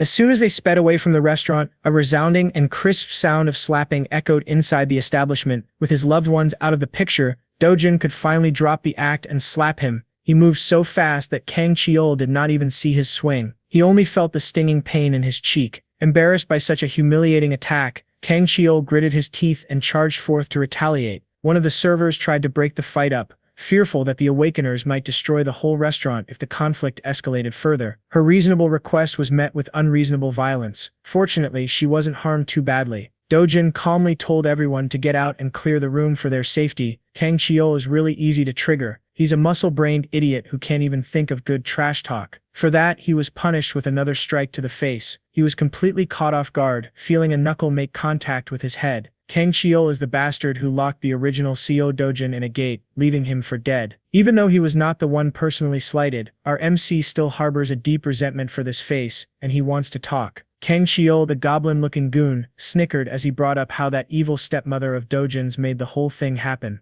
Seeing that extracting info from this idiot was a lot easier than he thought, Dojan pulled his phone out and pressed the record button on the video app. He just needs a clear and concise recording of the confession, and his life will be a lot simpler in the future. Once again, Kang Chiol was insulted by his nonchalance. He gathered power in his fist, called Dojan's mother a whore, and attacked with unmatched intensity. He intended to finish the job he had failed. He wanted to kill Seo Dojan once and for all. Unfortunately for the big goon, his primitive attacks were no match against the expert manipulation of Chi. Dojan met the violent punch with a soft touch and sent the enemy's fist flying as though it had just hit an impenetrable bouncy barrier. Kang Chiol had never experienced something like this before. Normally, he would just brute force his way through anything and everything to kill. Now, it seems like he's going up against someone far beyond what he can comprehend with his tiny little pea brain. Suddenly, he was pushed off his feet. Dojan followed his body's trajectory like a hunter playing with his prey. Sounds of fists cracking a skull echoed throughout the restaurant as the server from earlier tried her hardest to dial the police. Before she could press the call button, a dainty hand pulled the phone away. With a bright smile, Juian assured the server that she would take care of everything, so there was no need to involve the authorities. The server was just glad to see a comforting face in the middle of her breakdown. Slaps, scratches, and punches landed throughout Kang Chiol's body, not giving him any chance to catch his breath. As far as Juian knows, this lowlife is a B-rank hero. With that rank, there are not many people who could beat him up so helplessly. Based on this beatdown, Dojan might be classified as an A rank. Well, even if that's true, the fight still seems a bit too one-sided. Before things could get any worse, Juian carefully called Dojan to stop for a moment. She's just worried that Kang might die if the beating goes on for longer. Deciding to listen to her words, he dropped the goblin goon's limp body on the ground and wiped his hands. Seeing as there's clearly some vendetta between the two, Juian asked the young man how much he knows about Kang. Dojan might not know the whole picture, but he knows enough about the bastard to exact vengeance. Juian warned him that this piece of dirt, Kang is connected to Kang Yong, an S-rank hero. Well, Dojan already knew that fact, and he didn't see any problems. Juian had never met anyone so reckless and insane. This dude doesn't even care about whatever consequences he might face at the hands of an S-ranker. Juian elaborated that Kang is very protective of his delinquent cousin. This restaurant incident will surely reach the ears of that powerhouse. When that happens, blood will be spilled. Dojan scoffed at Julian's worries. He's the last person who would be afraid of some hotshot S-ranker. More than the problems for the future, he's more annoyed at the fact that Julian knows so much about his life. Now that the goblin goon is down, Dojan's enmity has transferred to the nosy S-ranker. Face to face, the feral young man stared her down. Julian was not a pushover by any means. She won't cave from a simple, intimidating eye contact. Changing the subject, she apologized for the sudden visit and brought up her agenda. She was just asked by her uncle to come by and talk. After she found out about the bag of Hero's magic crystals he sold off, Juian wanted to get her hands on the rest. She is willing to buy every piece he has, no matter the price. Dojan warned her that it won't be cheap. He has a lot of precious treasures stockpiled after all. She assured him that the assets of an established S-rank hero are beyond normal people's imagination. Well, it's not like he's opposed to selling his goods. He just has one condition before transacting. It's nothing much really, just a little favor. At least for someone as renowned as Juian, that is. Elsewhere in the city, the sound of expensive alcohol bottles hitting the floor could be heard. Dojan's evil stepmother was crashing out upon learning new information about her allegedly dead stepson. Her people were so sure that the kid died in the rift. Yet now she's receiving word about how Dojan survived like a resilient cockroach. Press F for Baldy here. Having a boss like her can't possibly be fun. You can't blame him for the misinformation. Even the Hero Association labeled Dojan dead. Evil stepmother didn't want to hear excuses. She wanted actions instead. To make things worse, they just received news about Kang defeat at the hands of Dojan. At this point, it's safe to assume that CO Dojan already knows who's really responsible for his attempted murder. Hearing that she might be implicated, evil stepmom gulped in terror. She's not afraid of Dojan. She's more concerned about the trouble it will bring when her father or husband finds out about her dealings. She can cover everything up, but if word gets out to the media, the group's stock price will plummet. So she ordered her people to intercept the media. If they mess up, T Group and W Group will surely cut all deals and advertisements. First and foremost, the police must also be on their payroll. In that regard, evil stepmom's people had already moved to cover all bases. Knowing that they had at least a little competence eased some of the weight on her shoulders. Ball director Lee then whispered that no matter how many cover-up jobs they do, it is not a fundamental solution to the real problem. On that note, the ball director might have a plan that could put an end to this headache. They just have to make use of Kang cousin, the infamous Kang Yong. Even someone like Stepmom knew about the S-ranker. Kang Yong might be notorious as trash in the world of heroes, but everyone knew how close he was to his powerful cousin. In reality, Kang was just a pawn doing all sorts of dirty work under his cousin's orders. They were both sick in the head. If Kang got pinched by the police and smeared by the media, it wouldn't be a good look for the S-rank hero either. In fact, he had already taken action to deal with this public relations disaster. Evil stepmom made up her mind. She wanted to meet with Kang Yong as soon as possible. In addition, that dog Chang of HCS Capital had blatantly allied with the enemy. He was taking care of Dojan's family now. For that, stepmom wanted a prosecutor on the phone in a minute. Those who abandoned her camp had to pay the price in full. The very next day, we follow a group of heroes entering one of the 37 rift zones in Korea.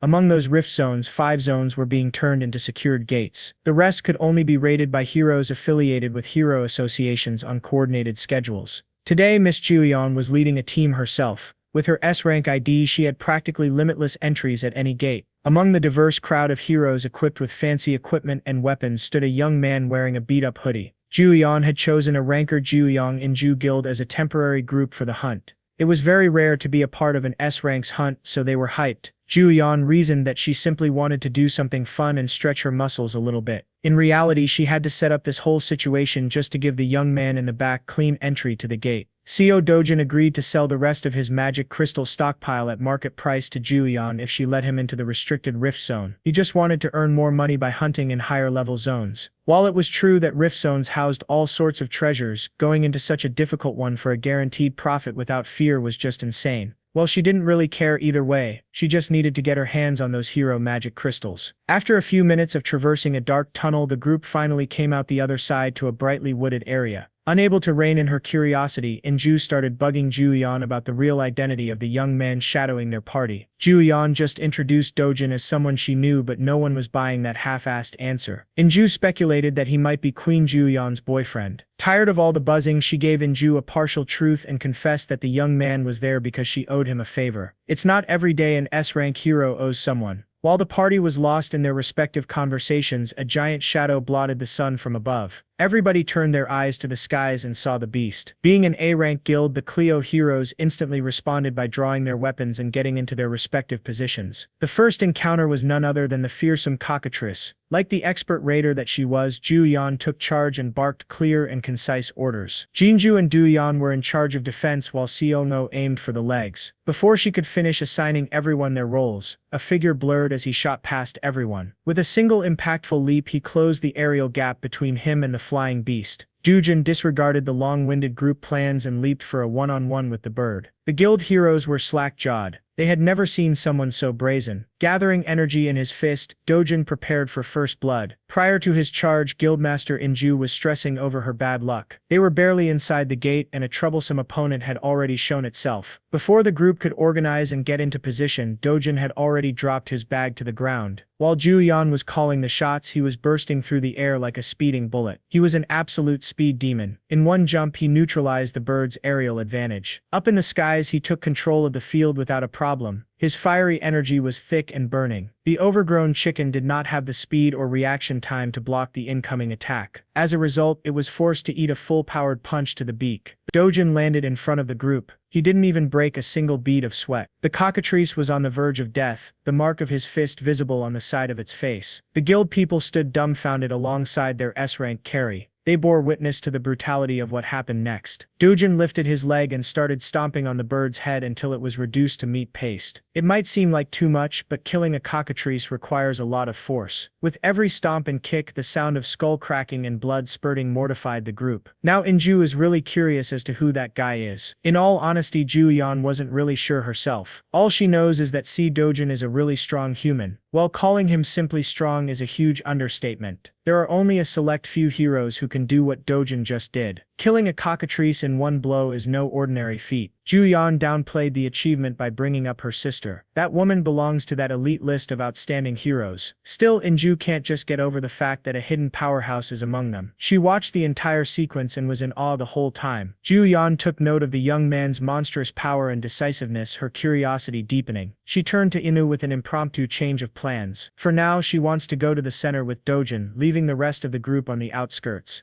Juian carefully approached the young man, expertly carving the cockatrice's corpse for loot. Before she could speak, he preemptively asserted that he wouldn't share loot with people who contributed nothing to the kill. Thankfully, Juian is not one to eye a few pieces of magic crystals. She just came over to propose that they go a bit deeper into the gate, heading somewhere more challenging and fitting to his current abilities. With a smile, he readily accepted the invitation to hunt and loot more. Juian knows the layout of this gate quite well, so she will take the lead. All Dojan has to do is follow closely so he won't get lost. Without warning, she sped off into the distance, her speed causing a sonic boom. Dojan calmly watched as her figure vanished into the horizon. After slinging his bag over his back, he took a running pose, storing energy in his muscles. With an instant first step, he kicked off with an explosion that almost blew the Clio Guild heroes away. Injun reckoned that if Juian is a bullet, then that man moves like light itself. Left by the two powerhouses, the miscellaneous heroes turned to their guild leader for their new plan. Of course, trying to follow those two ahead is utterly impossible. Today they must accept that they are sidekicks and small fries.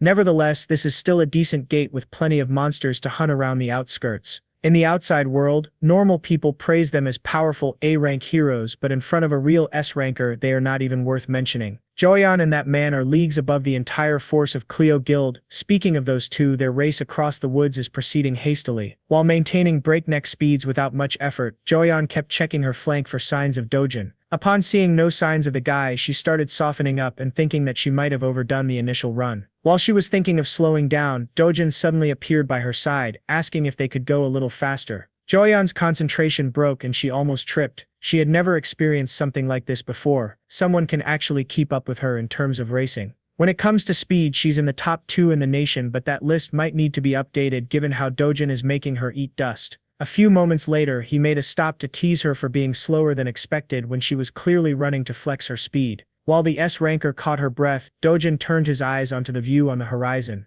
In front of them was a massive mountain range touching the heavens. When asked what was hiding inside that rocky range, Juian's expression turned solemn. That place is the lair of the Thrift's boss monster, the Cacerion. You see, this so-called Cacerion is a giant 20m monster resembling the draconian wyvern. Juian doesn't even want to entertain the idea of subjugating that beast. You typically need at least 3 combat-oriented S-rank heroes to even stand a chance against such a monster. One thing Dojan knows about Cacerion is that it has a chance to drop the imaginary grade magic crystal, a treasure just below the highest grade possible. Since such an enticing reward is waiting for him, he won't let it slip through his fingers. Obviously, Juian is opposed to such a reckless idea. Well, so Dojan is fighting that draconic bastard with or without her. Juian watched as he fearlessly sped up, aiming to scale the mountains to slay the beast. She felt as though she did not have a choice but to follow him into insanity. Something grim awaits the duo inside the boss monster's lair, with him bursting with unfathomable confidence to take down a beast that easily gives 3 S-rank heroes trouble. It really shakes Juian to her core.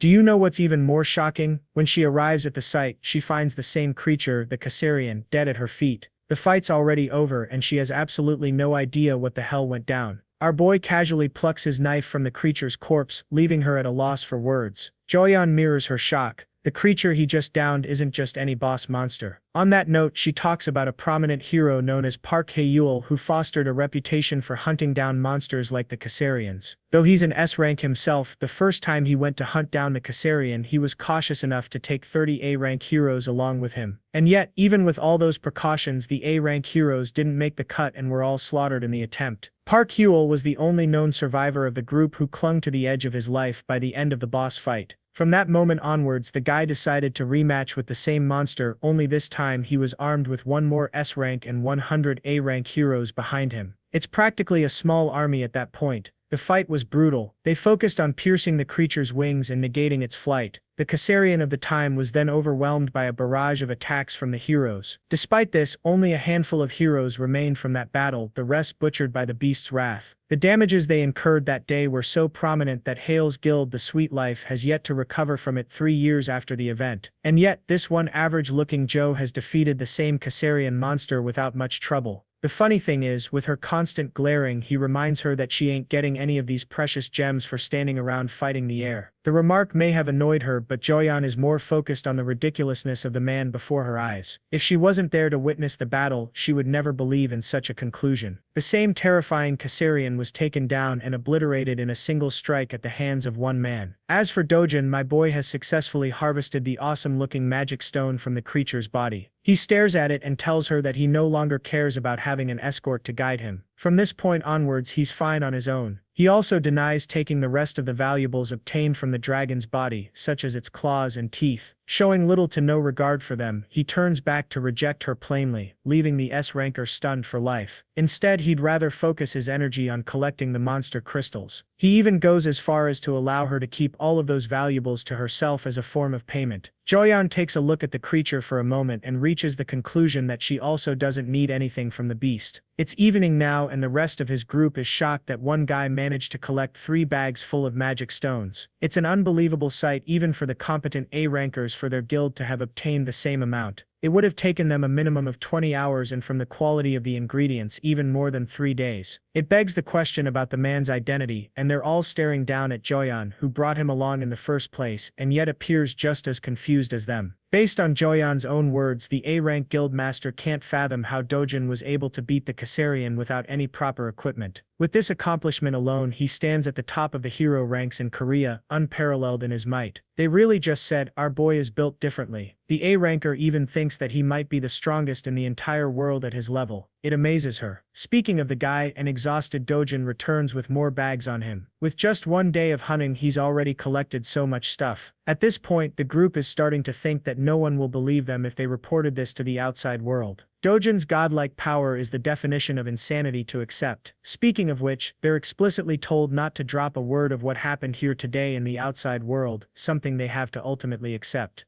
Her blush deepened, a clear sign of Park Hyel's effect on her. The scene shifted to Park Hyel's powerful strikes relentlessly pounding a sandbag. Each blow was delivered with tremendous force, his screams echoing his unwavering determination. He charged forward, landing an explosive punch that shook the training room. Exhaustion and fury etched themselves onto his face as the training concluded. Park Hyel's an S-rank hero in the Korean Hero Association and leader of the Sweet Life Guild, was approached by a man in a formal suit. He urged Park to remain calm, invoking the wisdom of the saying, "The frog that crouches the longest jumps the farthest." Patience, he explained, would only enhance Park's fame and reputation. Park conceded, determined to make those who underestimated him pay. The man assured him that his power would gradually build, culminating in an explosive moment when everyone would kneel before him. He emphasized that Park was uniquely positioned to defeat the monster Cacerion, a feat that would etch his name in history as the hero who triumphed with the smallest team. The Hero Association might even grant him exclusive hunting rights. A confident laugh escaped Park Hyel's as he acknowledged his superior knowledge of the monster. His gaze drifted to an old group photo, a stark reminder of his guild's decline over the past 3 years. Despite this, he remained convinced that he alone could defeat the giant flying monster. The man reinforced this belief. The narrative transitioned to another location showcasing a grand building and files bearing the name Co Dojan. Kang Yong, another S-rank hero and cousin of the defeated Chulwoo, examined the documents with curiosity. They revealed that Chulwoo had attempted to eliminate Co Dojan by sending him into a rift, but instead of dying, Co Dojan had awakened within it.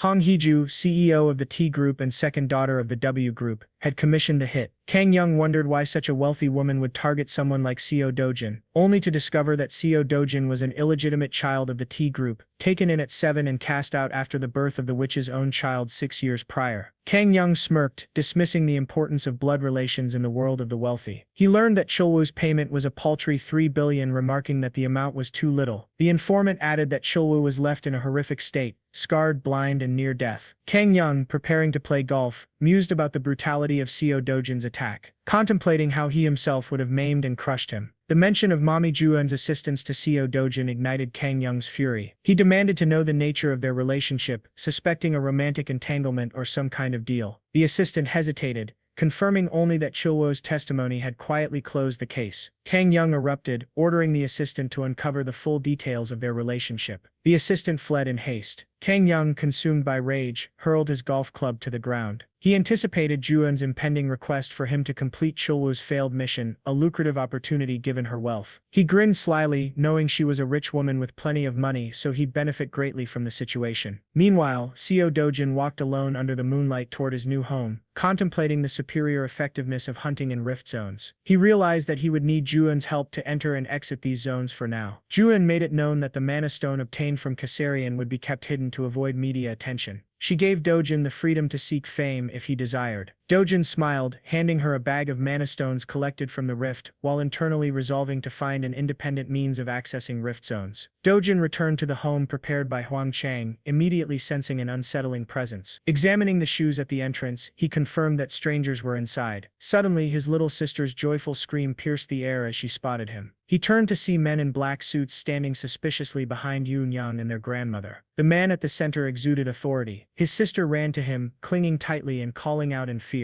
Co Dojan cautiously inquired about the men's identities and purpose. The seated man introduced himself as Prosecutor Park Hyelyong from the Seoul District Prosecutor's Office, informing Co Dojan that he was under emergency arrest for involvement in Huang Changsub's illegal high-interest lending operations through HC Capital. The scene shifted to a towering government building. Dojan sat alone in a dimly lit room. Footsteps echoed in the hallway, accompanied by a voice discussing the compliant behavior of both Huang Changsub and Dojan. The door creaked open, and Park entered, still on the phone, expressing gratitude for concerns about his daughter's overseas studies and asking to extend sincere thanks to Director Hong as well. His gaze then fell on the thin, motionless figure seated across the room. His expression shifted and steely. He leaned down with a wide, menacing grin to wipe scum like Dojan off the streets. With a sharp thud, he slammed a heavy stack of documents onto the table, intending to bury Dojan under charges that would get him a minimum of 10 years, thanks to Huang Changsub's testimony. Dojan's eyes grew dark and heavy with fury. Huang questioned if Dojan thought he was fabricating all this. Suddenly, Dojan named Hiju. Chong froze, thrown off. He wondered who that was. Dojan went quiet, lost in thought. Huang Chang's side had already been crushed. He had kept quiet to avoid escalation. Chang clicked his tongue in irritation and paced closer to Dojan, wondering where a punk like him had heard that name. Leaning in threateningly, he made it known that Dojan's life was over. He was an idiot to think the prosecutors of the Republic of Korea were small fries. But at that moment, something flickered in Dojan's eyes, subtle but chilling. It sent a wave of dread crawling up Chang's spine. He instinctively stumbled backward, cold sweat forming on his brow. Chong clenched his teeth, struggling to find words before shouting that Dojan was a bastard. But the door creaked open again, cutting him off. Both men turned as another officer stepped in holding a folder. Prosecutor Park was asked to step outside for a moment. Chang's voice echoed down the hall, baffled.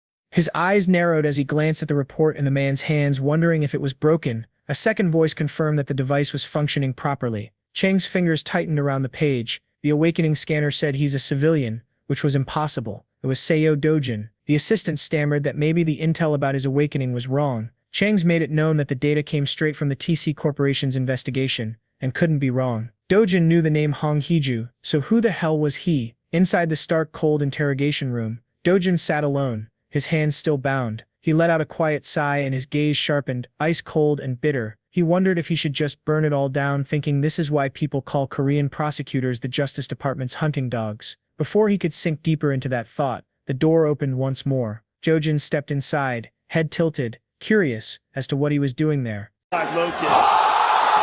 Still restrained, Dojan wished he knew. Dojan placed her hands on her hips, her gaze stern, warning him not to do anything reckless. She knew he was angry and confused, but if he used his powers now, the consequences would be severe. Dojan looked up at her, his eyes sharp yet calm, and inquired if she was there to help him. Dojan folded her arms, her expression unreadable, stating that it wasn't exactly helping, but now that she knew he was innocent, it changed everything. If she didn't know, that would be one thing, but knowing an innocent person was being framed, someone had to fix that. Dojan's lips curled into a faint, unreadable smile. Then Dojan leaned down, whispering in his ear that the Hero Association was launching an investigation and cracking down on illegal hero licenses, keeping a close eye on new rifts around Mappo. But his next question caught her completely off guard. What about his family? She froze for a moment, then forced a casual shrug, questioning if she looked like his secretary and why she would be looking after his family. Faced with his cold, unwavering gaze, she faltered, her eyes shifting away awkwardly. Shoving her hands into her pockets, she turned toward the door, stating that he was safe and should stop worrying. Dojan's expression softened just slightly as he nodded. Gratitude filled Seo Dojan as he expressed his thanks, promising to repay the debt. A faint blush rose to Dojan's cheeks as she glanced back, urging Dojan to be patient, assuring him that she would resolve the situation as quickly as possible. Meanwhile, outside the towering prosecutor's office, Dojan bypassed direct confrontation in her efforts to clear Dojan's name. Instead, she struck at the core, exposing Prosecutor Park Dojan's bribery and illegal conduct, which led to his dismissal. Through a transparent public investigation, Dojan was officially cleared of any connection to the original incident. While he couldn't entirely escape punishment for possessing an illegal awakener license, Dojan's fierce advocacy reduced the consequence to a suspended sentence. Now the two of them sat quietly in a sleek car when suddenly, the car's tablet blinked to life with an emergency broadcast. A previously unknown monster had appeared in the United Kingdom and was attacking civilians. The mantis-like creature stood approximately 1.5 meters tall and exhibited extraordinary jumping abilities. Dojan, continuing to stare out the window, cut through the tense silence, identifying it as an occasion. Dojan's eyes widened in surprise, questioning how he knew that name, which was known only to the association. Dojan's expression didn't change as he kept his gaze fixed on the passing scenery. Monster names weren't random, he thought. His thoughts drifted to the glowing red magic stone inside a cold, sterile lab. That stone held not only condensed magical energy, but also encrypted data. If decoded, it could reveal the monster's true name and the devastating knowledge tied to it. His mind flickered between two realities, one functioning under science, the other decimated by magic. Beside that crimson magic stone lurked a black inhuman monster. Monsters from that world were now appearing in this one, and Dojan already knew most of their names. Sitting with arms crossed, he calmly identified the occasions, stating that they could be easily neutralized using red blossom extraction extract. Dojan furrowed her brow.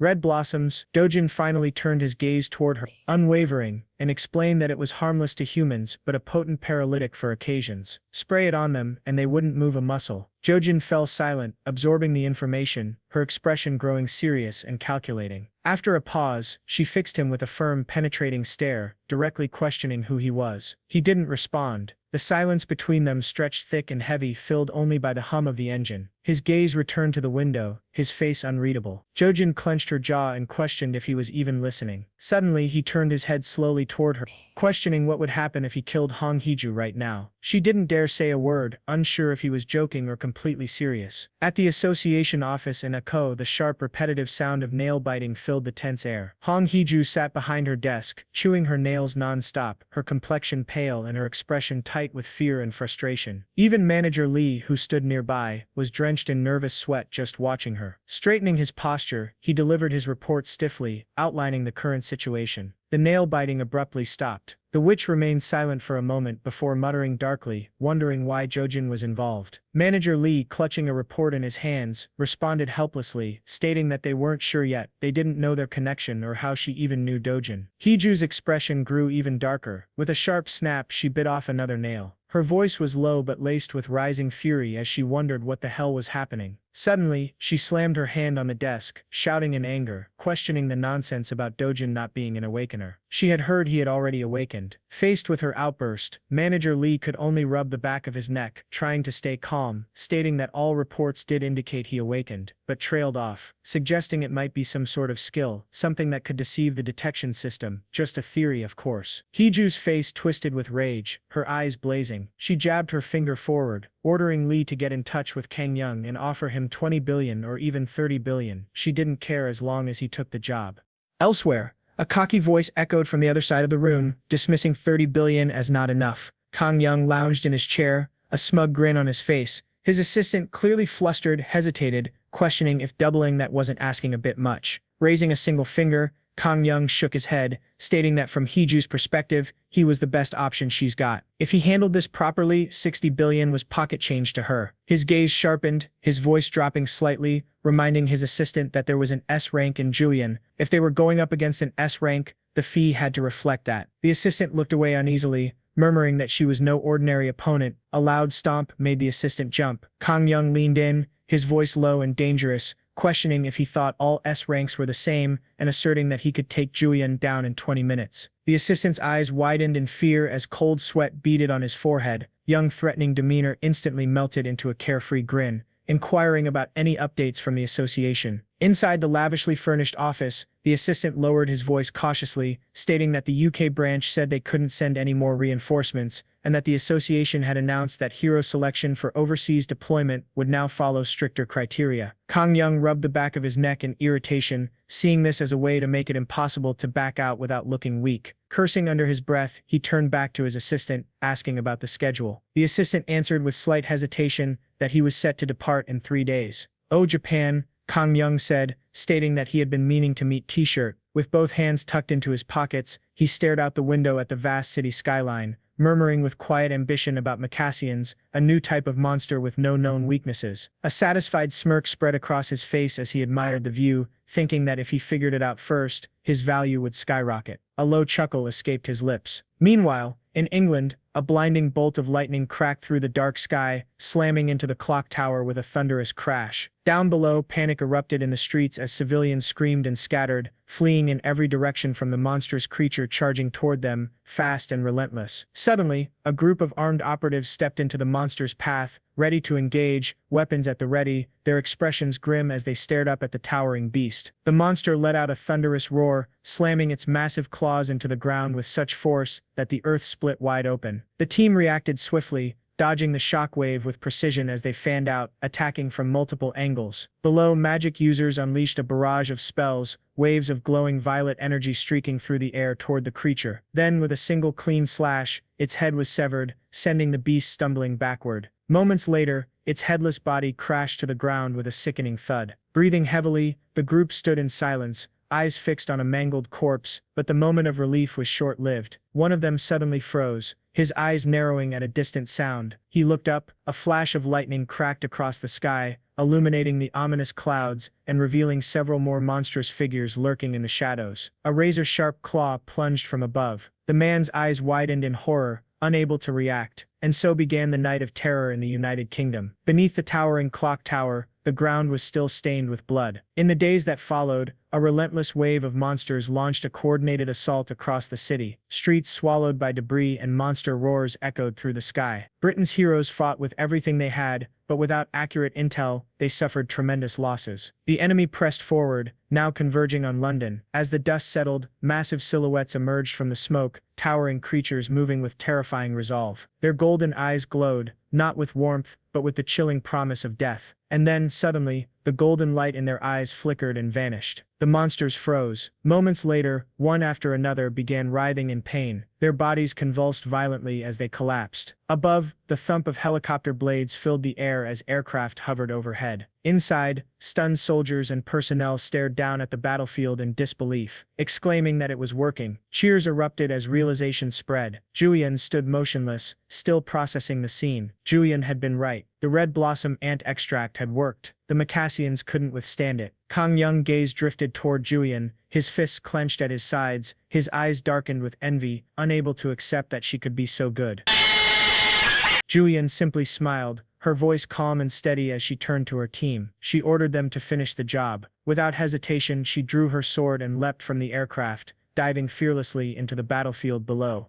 Later, outside the airport, a massive crowd of reporters and journalists had already gathered, eyes fixed on the entrance. The moment Juian appeared, the crowd stirred in awe, whispering that it was unbelievable. Murmurs spread among the gathered media, recognizing her as the one whose achievements at the UK headquarters spoke for themselves. She's the one who discovered the Macassians' weakness, saved the entire country, and prevented the fall of the UK. She deserved every bit of recognition. A reporter gasped, stating that she was there. Juian strode forward confidently, pulling her suitcase behind her. Kang followed close behind. The moment they exited the airport, a wall of flashing cameras and shouted questions hit them like a wave. Reporters shouted questions at Juian, asking how she discovered the Macassians' weakness. Despite the overwhelming media attention, Kang maintained his trademark charming smile as reporters shifted their focus to him, asking him to share his thoughts and acknowledging that he had captured the most Macassians during this mission. Images of Kang and Juian were broadcast on massive news screens throughout the city. The broadcast announced the safe return of the 200-person team, including hero Juian, stating that Korea's pride had saved the United Kingdom. Dramatic footage of the monster invasion filled the screen, highlighting the key to hunting the Macassians' red flower ant extract. Amid the busy city crowd, a lone figure watched silently, his eyes fixed on the enormous screen above a nearby skyscraper. Standing completely still, he listened intently to the broadcast. The screen shifted to Kang interview, his face filling the frame. Dojan's gaze sharpened, his eyes glowing coldly as he muttered Kang name. The scene shifted to a lavishly decorated dining hall. Several neatly wrapped gift boxes adorned the table. A familiar voice broke the calm, questioning if it was a gift for him. Dojan paused, his glass of water halfway to his lips, echoing the question in confusion. Juian smiled and gestured toward the boxes one by one, explaining that one was for his little sister and grandma and the other was for him. Sayo Dojan, with a shy glance. She gently pushed a gift bag toward him, suggesting he open it at home. It wasn't really appropriate to open it there, but Dojan, ignoring her suggestion, reached into the bag and pulled out a neatly folded shirt. He remarked casually that it looked expensive. Juian didn't deny it, raising her glass and replying with a composed smile, stating that it was a thank you. Thanks to him, she was recognized as a hero. Her tone shifted, becoming more serious, stating that compared to what he'd done for her, this was nothing. If he needed it, she would even buy him a car. Dojan calmly placed the gift bag back on the table, stating that if he ever needed anything, he would let her know, but he had already been repaid. Juian's playful demeanor faded. Her eyes grew sharper, more determined as she looked directly at him, questioning if he would tell her if she asked how he knew the Macassians' weakness. Dojan didn't flinch, questioning if he had any reason to answer that. A brief silence fell between them. Juian closed her eyes for a moment, gathering her thoughts before asking what his plans were from here on out. Her gaze narrowed. She couldn't shake the thought that it couldn't be something as innocent as world peace. If he was targeting Hiju or Kang, that was dangerous, and she couldn't let that happen. Dojan finally spoke, scratching his chin as if pondering deeply, stating that he'd probably buy a house. The unexpected answer left Juian momentarily stunned and asked incredulously if he was renting. Under a purple twilight sky, palm trees swayed along the coastline. Excited cheers and playful laughter filled the air at a luxurious beach resort. Upbeat party music mixed with flirtatious chatter, creating a vibrant atmosphere. Kang Young lounged in the pool, arms draped around two stunning women. But behind his relaxed facade, his thoughts churned. Juian was completely different now. His bloodshot eyes fluttered open, mind replaying the events in England. She figured out the monster's weakness, but clearly she was still hiding how she found that out. He muttered under his breath. A few days before, aboard a private luxury jet, Kang Young brought up Seo Dojan. Juian, still wearing her mask with an irritated expression, questioned what he meant. Kang Young stated that she took down the prosecutor just to get Dojan out and that she was there when Dojan wrecked Chulwoo. Juian replied that Chulwoo started it. He tried to kill someone inside a gate and failed. Even when they faced off later, Chulwoo struck first. Kang Young let out a cold, bitter laugh, calling that idiot blinded by pocket change and wouldn't be surprised if he got killed. Suddenly he leaned in toward Juian, his voice dropping into something dark, stating that he was still his cousin. Kang Young muttered, his tone edged with steel, stating that he had every reason to deal with Seo Dojan himself. Juian didn't respond. She simply turned her head to the side, her expression unreadable, then looked away entirely, stating that he could do whatever he wanted, it was none of her business.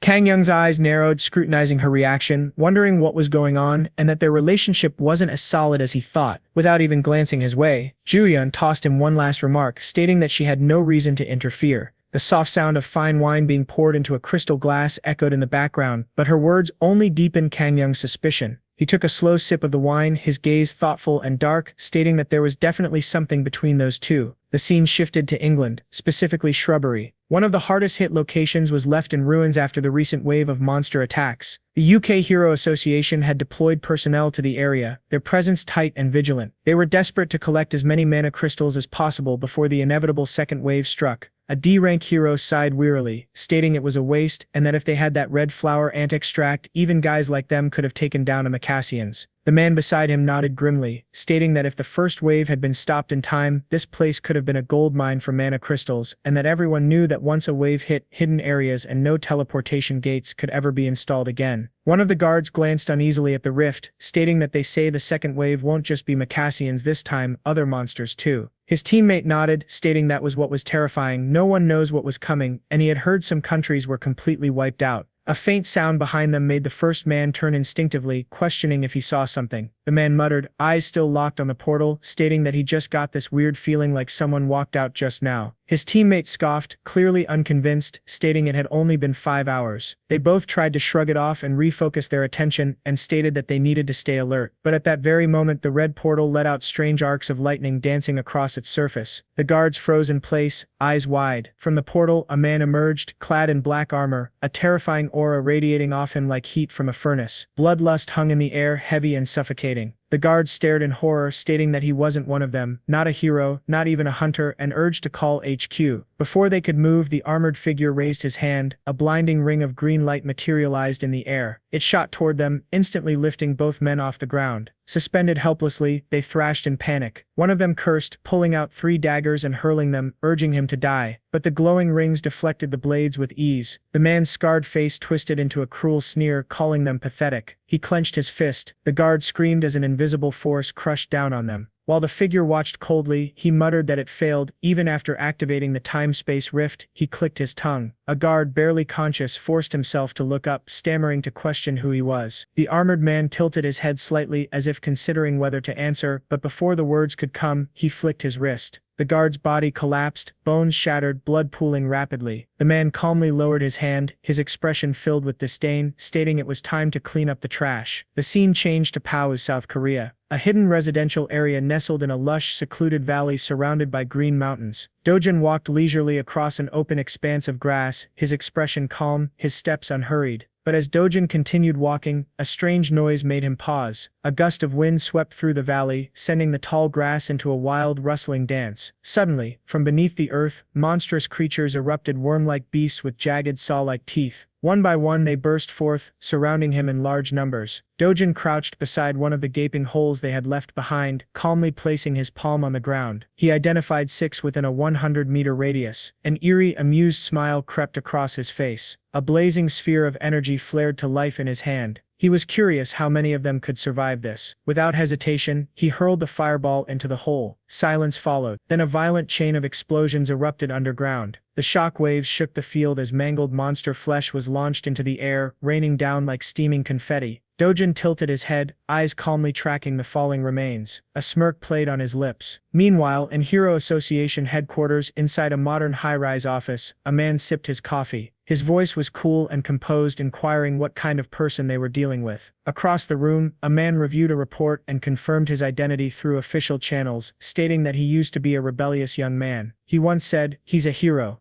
CO Dojan. Next to him, Min Honggi, vice director of the Hero Association, stated that his power couldn't be measured by the hero meter. Tai Wang asked, frowning slightly, if he hadn't said that his power couldn't be measured by the hero meter. Honggi flipped to another page in the report, stating that they never got a clear explanation. Tai Wang gave a low grunt. At the same table, a stern-faced man slammed his fist on the table with a sharp thud and called him one arrogant brat, stating that when questioned by the Hero Association, he should have answered properly. This was Park Sung-chul, vice chairman of the Hero Association. Tai Wang raised a finger, signaling for calm, stating that there was one more thing. He turned back to Min Honggi, asking if they learned anything else. Honggi hesitated for a moment, explaining that Dojan was trapped in Chulwu's plan. Back in Patio, Dojan was still in a fierce battle with the worm-like monsters. Dojan's predatory smile deepened. Energy was in his palms, humming softly like an unstable core ready to explode. Spectacle Man stated that Dojan was the man who had survived a near-fatal gate incident, the man who had taken brutal revenge on Chulwu,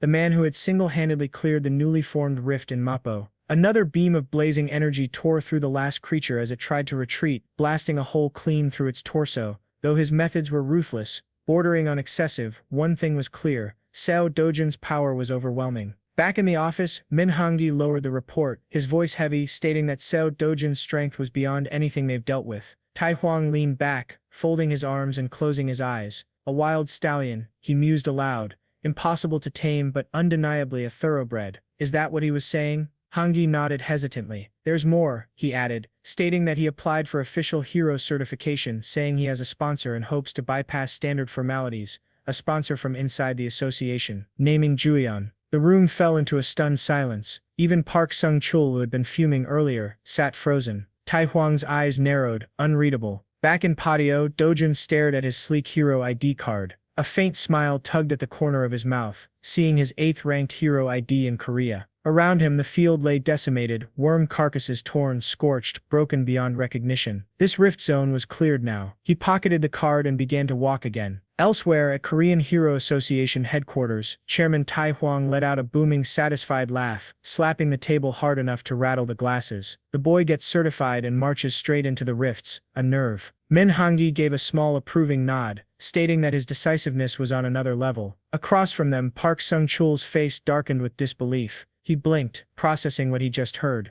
questioning if he went alone. No guild members, no backup, no partners, into a level 2 rift, questioning if he was insane. Tai Huang and Honggi exchanged a quick silent glance as the vice president's voice echoed across the room. Realizing his own overreaction, Park Sung-chul let out a low cough, straightened his tie and awkwardly sat back down, but the fire in his voice hadn't gone out. Leaning forward again, his excitement resurfaced, stating that if that Sao Dojan kid came out alive, they had to announce it publicly as Korea's 8th S-rank hero. Min Honggi remained composed, stating that they couldn't assume he wanted that and that they should ask for his consent before making it public. Park Sung-chul immediately snapped back, his voice booming again, ridiculing the idea. In times like this, with the world unstable, news that another S-rank had awakened would bring hope. He sought reinforcement from Tai Huang. Tai Huang remained silent for a beat, then slowly placed his palm on the table and rose to his feet, his gaze sharp, his voice absolute. He understood both of their perspectives, but would meet him himself face to face. Meanwhile, inside the PYU rift zone, Sao Dojan was locked in deadly combat. Dojan drove his foot hard into its midsection, the impact sending shockwaves through the beast's body and knocking it backward. But more monsters emerged from the shadows, twisting, slithering, hissing, their eyes gleaming with murderous intent. Dojan's sharp gaze flicked to the side as one of them tried to flank him. Too slow. With a snap of his wrist, his hand ignited in a swirl of crimson flame. He launched forward, a blur of motion slicing clean through the creature with searing energy that scorched the very air. One after another the beasts fell. Dojan fought like a storm, precise, relentless, unyielding. The serpents collapsed in a heap behind him, towering bodies thudding to the ground like felled trees. His palms still glowed faintly from the burning energy. He waved a hand to extinguish the embers that lingered around him. His eyes lifted toward the sky. Endless blue, deceptively peaceful. As expected, this burns through his mana fast. The scene transitioned to the Gazan Hero Complex, where a young man was casually playing a mobile game behind the front desk. Seo Dojan entered, prompting the young man to ask for the name under the reservation. Dojan held something out, stating that he would like to see if this could be forged into a weapon. The young man scoffed, stating it was reservations only and to try another store. Dojan raised an eyebrow, stating that he had just said there were a lot of reservations and that he didn't even check the list. He added that he was the one who answered the phone earlier. The young man snapped that they were fully booked and didn't have time to waste. He urged him to go somewhere else, stating that the craftsmen in this area were all top tier. Without warning, Dojan grabbed him by the collar. The young man shouted, asking if he was insane and what he thought he was doing. He asked if he was the owner. The young man yelled back that he was his son and urged him to get his father. He came all this way because he heard this place had the best. Flustered, the young man pulled away and stepped into the back, stating that there was a customer asking for him. Moments later, Choi Chio, the famed hero weapon craftsman, emerged from the workshop and eyed Dojan, asking who sent him there. Dojan answered, setting down his bag, stating Juian. As he began to unpack it, Choi Chio's eyes widened in disbelief at what was inside. The son stared equally shocked and questioned what it was. Choi murmured almost in awe that it was the tip of the giant black killer fang and that it had been a long time since he had seen something like this. Dojan stated that he wanted a sleek sword and to make it as long as possible. Choi snorted, stating that he clearly didn't understand weapon crafting and that non-metallic materials like this lose durability if stretched too much. He would forge 2 medium-length blades instead. Dojan narrowed his eyes, questioning what he was admitting and if he wasn't skilled enough to connect them into a single blade.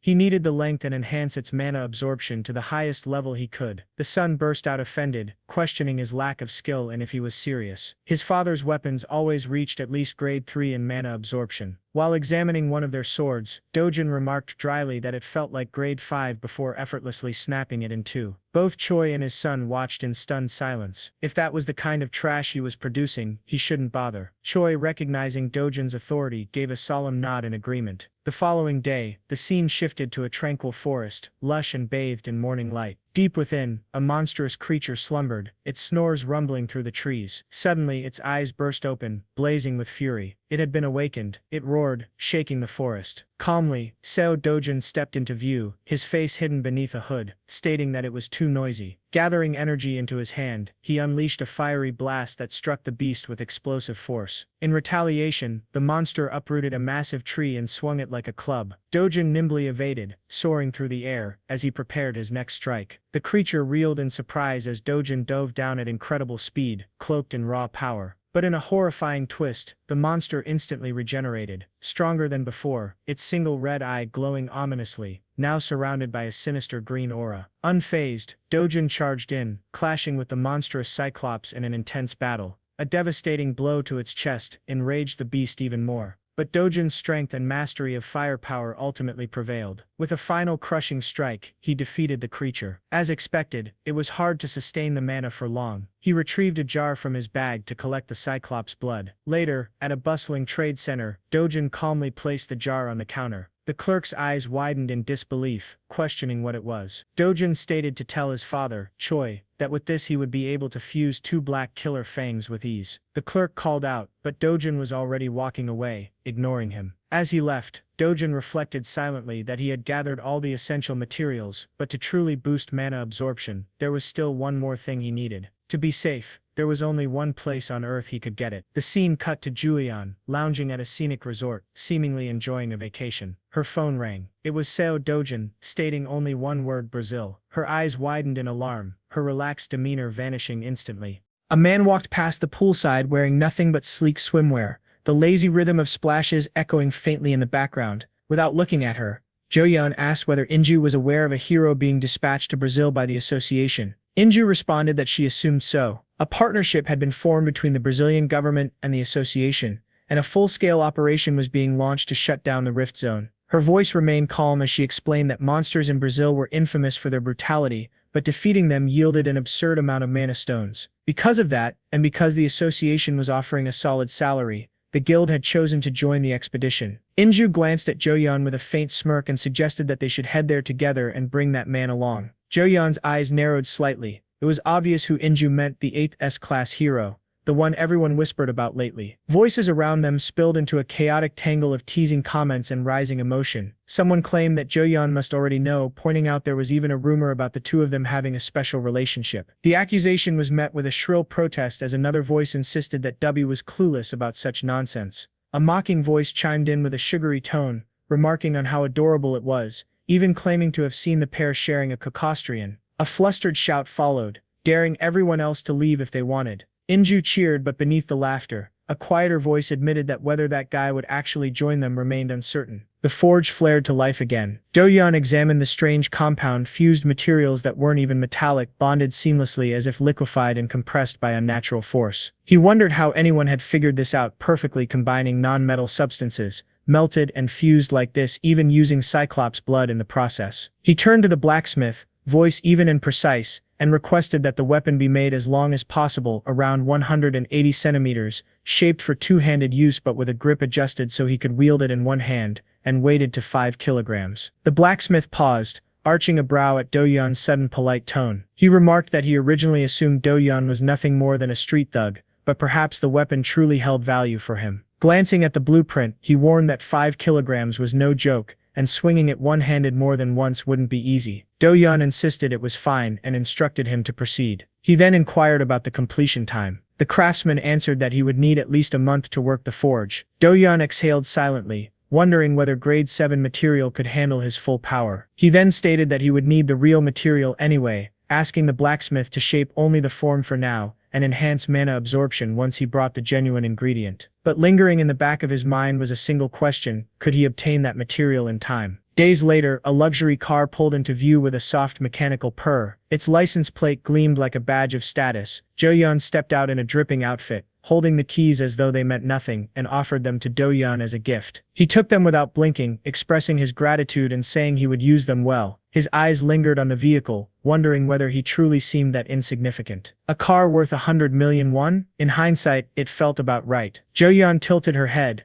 her tone shifting as she asked whether something was happening with the Hero Association. Dojan explained that they were revealing his identity, so he had forced them to pay the price. She echoed the phrase, the price, muttering that Chairman Taewang always insisted on fairness. Dojan opened the car door without hesitation and stated that the chairman seemed to understand, and negotiations had been settled. She sighed behind him, half exasperated, complaining that he should at least act properly and consider her position as guarantor for his employee registration. The door shut in her face. Moments later, she climbed into the passenger seat beside him. Her voice lowered as she reported that the association was in chaos. The Brazil stronghold had collapsed. Once things calmed, talks with the chairman would resume. Dojan repeated the word Brazil. Juian nodded, confirming that they planned to shut down part of the zone entirely. Dojan turned slightly and asked if she intended to go. Their shoulders brushed, her cheeks flushed faintly, but she nodded. He then told her to go with him. Her eyes widened, color rushing to her face as she looked away quickly.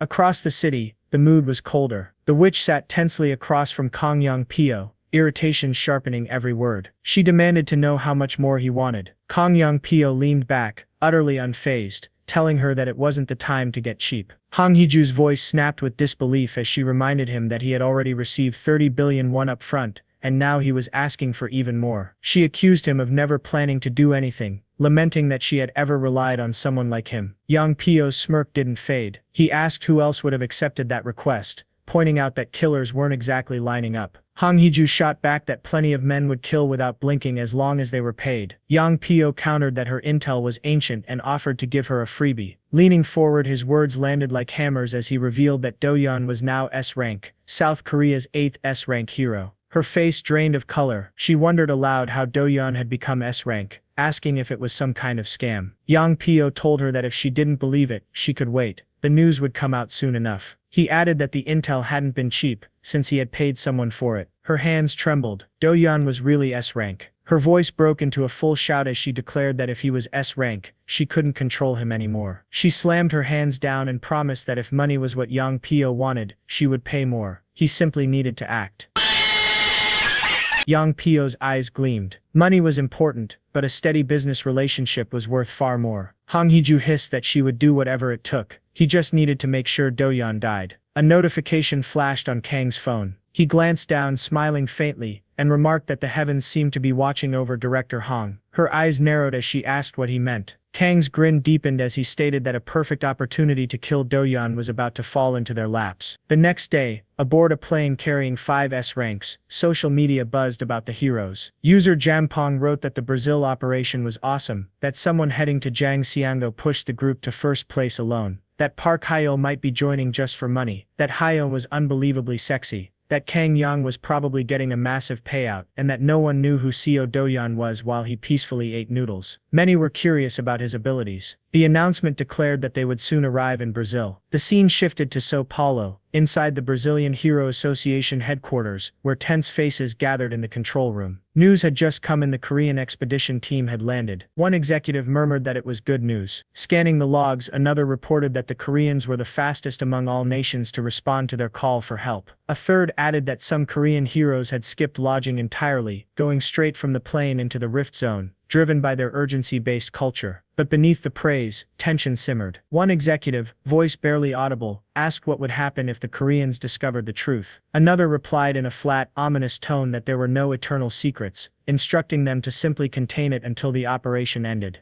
The first executive nodded reluctantly as silence returned, heavy and strained. Brazil's national treasure, Hero, had been defeated and killed by an unidentified being, and it wasn't a monster. The black box footage left zero doubt. The killer was humanoid. The location was near the Sanam Rift. And even now, no one knew what had really happened there. Elsewhere, inside a dimly lit room, a briefing crackled through the comms. Juian asked where Dojan was. The answer came that he was still on the plane. Confusion sparked as Juian pointed out that they had gotten off earlier with the group. The voice replied evenly that he had transferred, stating the destination had been far. A moment of stillness passed as Juian asked which destination. The reply was simple: Santrum. The name dropped like iron. The comms fell silent, then erupted in disbelief. Juian had gone to the most dangerous rift zone alone, and the mission hadn't even started.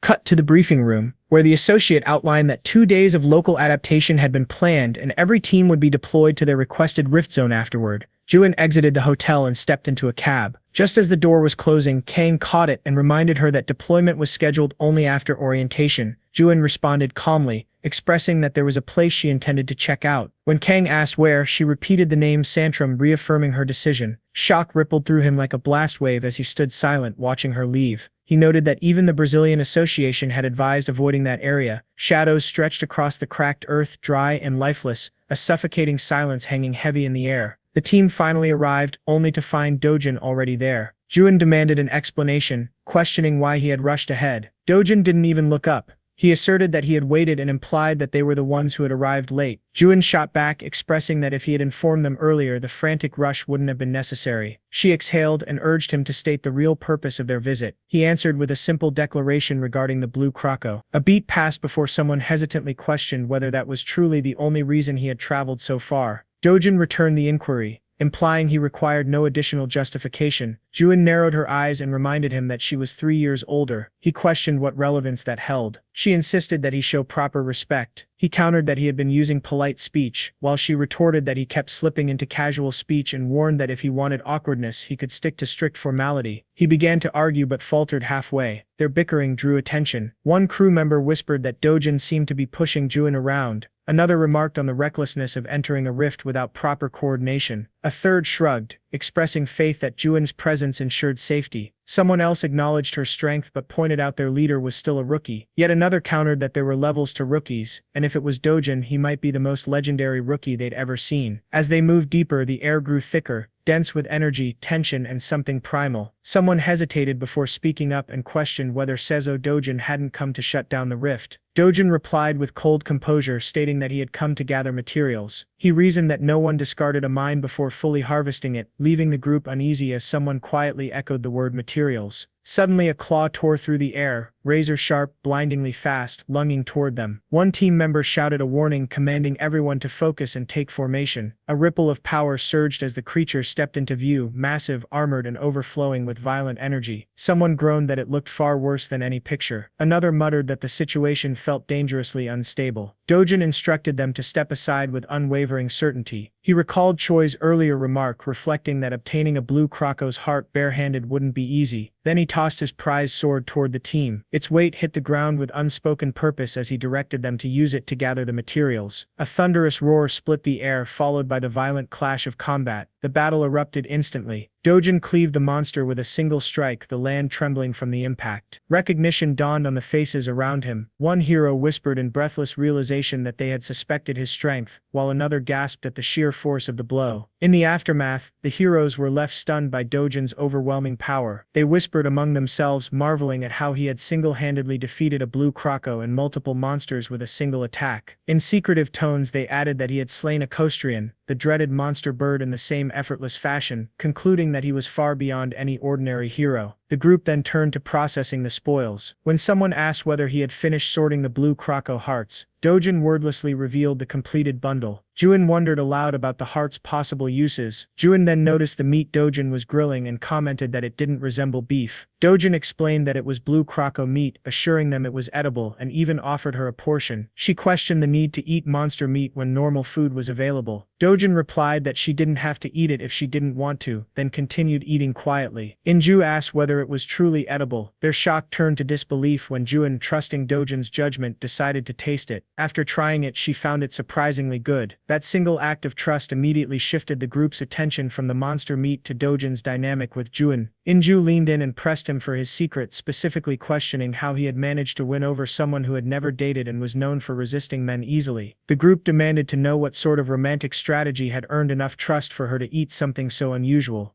The question caused Dojan to briefly reminisce about his past life at the Imperial Academy before he turned 20 and the noble ladies he had known, Lady Maysil of the Grain Count family, and later, in his mid-20s, the young lady of the Leshley family, Luenda Leshley. He also recalled a final place of rest in a ruined world and a single name, Veronica. His train of thought was abruptly cut short when Inju demanded an answer. He replied cryptically, stating that honey does not seek out the bee, which was met with groans, and immediately declared the cheesiest line they had ever heard, prompting Juian to cough in reaction. Meanwhile, back in Sao Paulo, an assistant delivered a report to Kang, who was already frustrated that the operation had not begun, wondering aloud if the team had rushed out only for free food. Kang questioned why Dojan and Juian, along with her clam guild, were together with Dojan and why they were moving towards Santarem. They speculated whether there were any valuable monsters in that region, noting that all they had ever heard from Brazilian authorities was that the area was extremely dangerous. Once again, Kang lamented that anything involving Dojan was always unpredictable. Kang then received a call from Director Hong. She demanded confirmation of whether Dojan was still alive and questioned when he would actually do his job. Kang asked why she was pushing the issue again and whether something had happened. She revealed that his father, the chairman, had most likely seen the news of Dojan's S-rank status and had ordered that he be brought back immediately. Kang observed that even the chairman of the T-Group was now stepping in, noting the irony with thinly veiled sarcasm and asking if that was why Director Hong was so agitated. Hiju warned Kang not to joke, stressing the gravity of the situation. Kang replied that he had finally found a suitable partner and would make sure things did not end poorly, his gaze lingering on a map of Brazil. In a subsequent call, a cold voice stated with certainty that Seo Dojan would never return from Brazil, a plan they seemed quite pleased with. Director Hiju ordered Kang to end the call, and Kang immediately instructed his assistant to contact Tekashi's side, which was promptly acknowledged. The conspirators were satisfied that Dojan had wandered into a remote region, making their task far easier. The scene then returned to Dojan's group as they advanced into a lush green forest. Juian warned him that they were entering a jungle notorious for dangerous monsters. When asked what kind, she identified them as lynx. Dojan calmly confirmed that the creatures were indeed present. When questioned on how he knew, he simply stated that of course he did. Anticipating danger, Juian distributed earplugs to everyone, explaining that the lynx's cry could paralyze the mind and that the Brazil Hero Association had issued warnings that they must be handled with extreme caution. The group found it strange that Dojan, despite claiming knowledge of the monsters, refused the protective earplugs. Ignoring the warnings, Dojan stepped forward without hesitation and the others followed behind him. They soon arrived within the lynx's territory. The sight before them left them frozen, mouths hanging open in shock. Someone shouted in panic for everyone to cover their ears. Yet Dojan remained perfectly composed, his eyes locked onto the lynx as he prepared to face it alone in the night. The moon hung high, silver light spilling across the battlefield as the lynx raised its head and unleashed a bone-chilling howl. The sound tore through the darkness like a blade, forcing the team to clutch their ears as they struggled against the disorienting echo. Dojan alone stood unmoved, his gaze unwavering as he studied the beast without flinching. Juian watched him with wide eyes, confusion churning within her. She could not understand why he made no effort to shield himself from the sound. Before the thought could settle, Dojan moved, picking up a stone as flames gathered around it at his command. He hurled it with flawless precision, the fiery strike landing true and forcing the lynx to recoil before vanishing into the shadows. But Dojan pursued it without pause. His footsteps carried him deeper into hostile territory, the others following soon after, their breathing uneven with awe and disbelief. Inju, still shaken, struggled to process what she had witnessed, while Juian realized with a jolt that the lynx's howl had completely ceased. When they finally caught up to him, the sight awaiting them sent a chill through their blood. More lynx emerged from the darkness, their massive forms slipping between the trees, crimson eyes burning as faint runes glowed across their fur. The largest among them stepped forward, its killing intent unmistakable, fangs bared. Julian's body stiffened as something deep within her stirred, unnatural and terrifying, as if the beast's presence had awakened an echo she could not control. Her vision blurred and her pupils flared, shifting into the same sinister red glow as the monsters before her. In an instant, Dojan moved to her side, placing his hand over her eyes, his voice firm as he warned her and the others about the danger. He explained that it was not the howl that paralyzed the mind, but the lynx's gaze itself. He urged everyone to close their eyes and trust him completely. Stepping forward, his blade shimmered as fire wrapped around its edge, flames coiled at his command, orbiting his body like blazing stars. His thoughts flickered with doubt, questioning whether this was the true extent of his power. Yet he pressed onward resolute, invoking the sacred form of his technique. Vendian sword skill, first form Corinda Milagro Ruckle. His eyes ignited, burning like living fire as the aura condensed into a single brilliant point. With a sweeping motion of his blade, he unleashed the storm itself. The fireball streaked toward the lynx pack, detonating upon impact and flooding the field with searing heat. The world erupted. Flames devoured trees and soil, ripping the night apart with a roar that swallowed everything. The ground trembled violently, sparks rained down, and the forest was carved open by an inferno, leaving behind a massive trench filled with molten embers. Her chest heaved as she lifted her head, eyes widening in disbelief at the sight before her. The devastation was beyond comprehension. A single strike had reduced the land to ruin.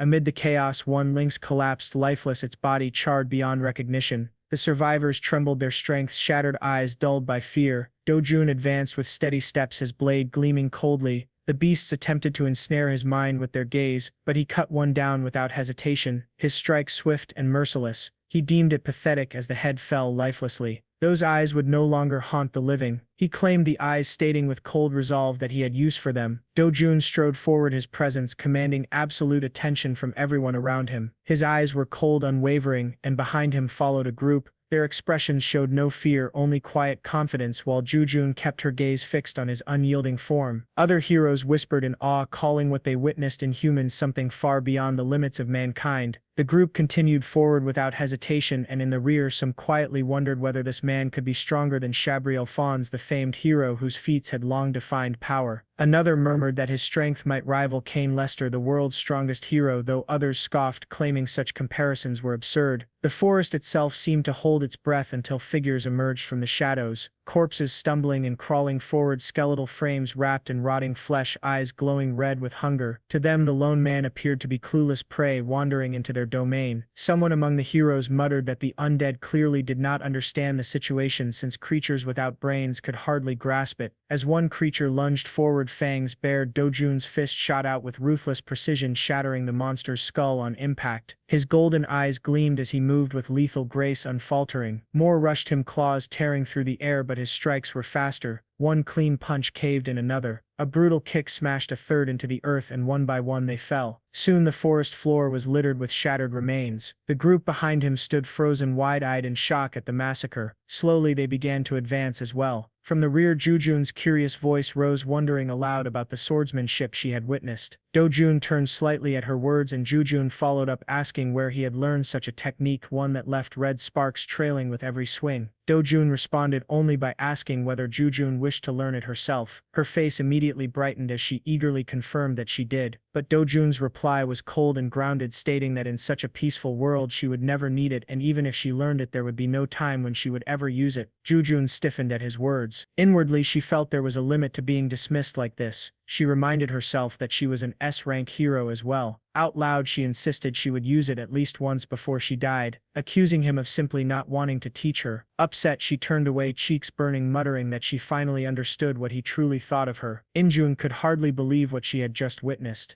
With a weary sigh she called for everyone to leave the rift, and the group nodded in agreement. As they made their way out she reflected in silence. Thanks to Dojan they had cleared it without a single casualty. When they returned next time to close it completely the time required would be far shorter. But just as she stepped through a voice struck her ears. It was low, venomous, and spoken in Japanese. Someone spat that they would kill Dojan, cursing him for daring to get in their way. Inju froze, recognizing the voice instantly. At the same moment Dojan pulled Juian close, causing her cheeks to flush red from the sudden contact. From the opposite side of the clearing, a group of men appeared. At their head stood Ryoma Tekashi, an ex-Yakuza S-rank hero and guildmaster of Tegoku. Tekashi's expression twisted with irritation as he growled that today had been his chance to finally enjoy himself with Juian and that Dojan had ruined it. He ordered Dojan to step aside before he smashed his face and swearing that he would kill him. Dojan casually remarked that it seemed Tekashi's own companions did not care much for him. Juian glanced at him in surprise, asking if he understood Japanese, and he replied that he knew enough while thinking inwardly that it had been the real Dojan who had studied it. Tekashi blinked in confusion, unable to understand him, before one of his subordinates shouted in outrage. The man demanded that Dojan bow his head and apologize immediately for insulting their master, asking if he even knew who he was addressing. Dojan responded curtly and dismissively, stating that he was not interested and that they should leave. Inju's eyes widened in alarm as she thought about the fact that this was the Tegoku Guild, one of the top 5 guilds in Japan, and that their master was an ex-Yakuza infamous for his temper. Even for Dojan, escalating this could be dangerous. She hurriedly tried to calm the situation, urging both sides to stand down. Tekashi snarled that this was no place for a woman like her to interfere. At that word her guildmates flared with fury, shouting back in outrage and hurling insults while his men responded with equal anger. Inju silenced them sharply and introduced herself as Inju of Korea's Violet Magnolia Guild, stating that it would be best to resolve this peacefully. Tekashi sneered, saying he had never heard of her guild, and mocked her further, suggesting that she needed a man as well. Reaching out he attempted to seize Juian by the arm. Before he could, Dojan blocked him. Tekashi snarled, ordering him to step aside as he swung a fist toward Dojan's face, adding that he also had business with him and that he would kill him later. Dojan's gaze sharpened as he realized the entire exchange had been nothing more than provocation. Very well, he thought he would accept the challenge. In the next instant his fist landed with crushing force, sending Tekashi flying backward and crashing into the ground. His men froze in shock, eyes wide. Even then Tekashi remained calm as he told his allies to step back, claiming that Dojan had thrown the first punch and that what followed would be self-defense. Dojan surged forward with a furious snarl, eager for battle, and Tekashi declared it a one-on-one fight, ordering his subordinates to stay out of it. His aura surged and his eyes glowed red as he prepared to strike. From the sidelines Juian's heart raced as she prayed silently that Dojan would show restraint and only half kill this man. A tense silence filled the clearing as the two sides faced each other. The sound of footsteps broke the stillness, drawing every eye to Dojan. As he stepped forward he did so without hesitation. His foot crashed down, pinning Tekashi to the ground with force that cracked the earth beneath him. Tekashi cried out, but the sound was smothered by the crushing weight. In the next moment Dojan hurled him aside. Tekashi tumbled across the dirt until he finally stopped, broken and gasping. Tekashi's group stood frozen, unable to believe what they had witnessed. Tekashi himself could hardly think straight. Nothing he had been told about Dojan matched the figure before him now. The pressure radiating from him made it hard to breathe, and his chest tightened as the realization struck that he might die here. Desperation forced him to move and he attempted to flee, but Dojan was already standing in front of him. Dojan stated that someone had put him up to this and that he already had a good idea who it was. Tekashi broke down, begging for his life. Dojan remarked coldly that Tekashi was already begging. Before Tekashi could react, Dojan's hand shot forward, seizing him by the hair. His fist tightened and in the next instant the punch landed. The blow sent Tekashi flying once again, his body crashing hard before skidding across the ground. Inju noted that the fight was even more one-sided than she had expected. Dojan pressed his foot against Tekashi's head, holding him down. Inju gripped Juian's arm, urging her to say something before Dojan killed him. Juian shouted for him to stop, stating that if he continued Tekashi would die. Dojan answered that he would take responsibility. Inju grabbed his arm demanding how he could claim such a thing, telling him that he should not do something that required responsibility in the first place.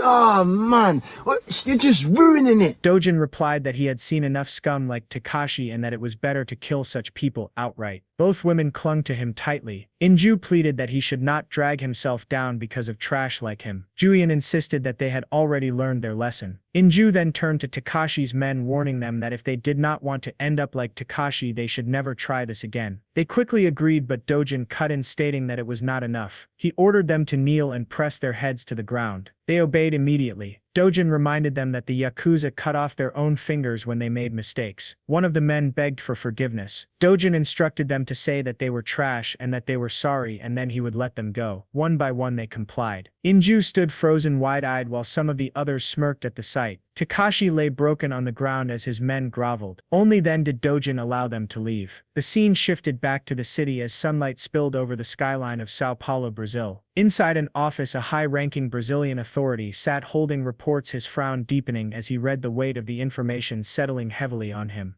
Across from him, Juian and Inju waited quietly. The man muttered in disbelief, wondering if he was really expected to believe what he was reading. An S-rank hero like Tekashi had been beaten until he was crippled, all by a single man, with Tekashi standing as the only casualty. He admitted that the facts could not be denied, yet it was still difficult to accept. He stated that Brazil had hoped Korea and Japan would work together on the San Rift, but if the report was accurate, their association had no reason to interfere. The case, he decided, would be handed over to the Korean and Japanese associations. Inju responded with a simple affirmation. The man then asked if they had noticed anything unusual at the Santorum Rift itself. Inju answered that there had been nothing out of the ordinary. He nodded slowly before questioning why Dojan's name appeared more frequently in the report than anyone else's, despite the fact that he had not appeared in person. Juian explained that Dojan had said he needed to finish wrapping things up elsewhere. At the hospital, Tekashi slowly stirred awake. His body ached beneath layers of heavy bandages, and even breathing sent pain through him. When his eyes finally opened, he saw Dojan standing beside the bed holding a bouquet of flowers. Fear flashed across Tekashi's face before he could suppress it. Dojan told him to remain still, speaking calmly, as though this were nothing more than a routine hospital visit. Yet his words carried weight,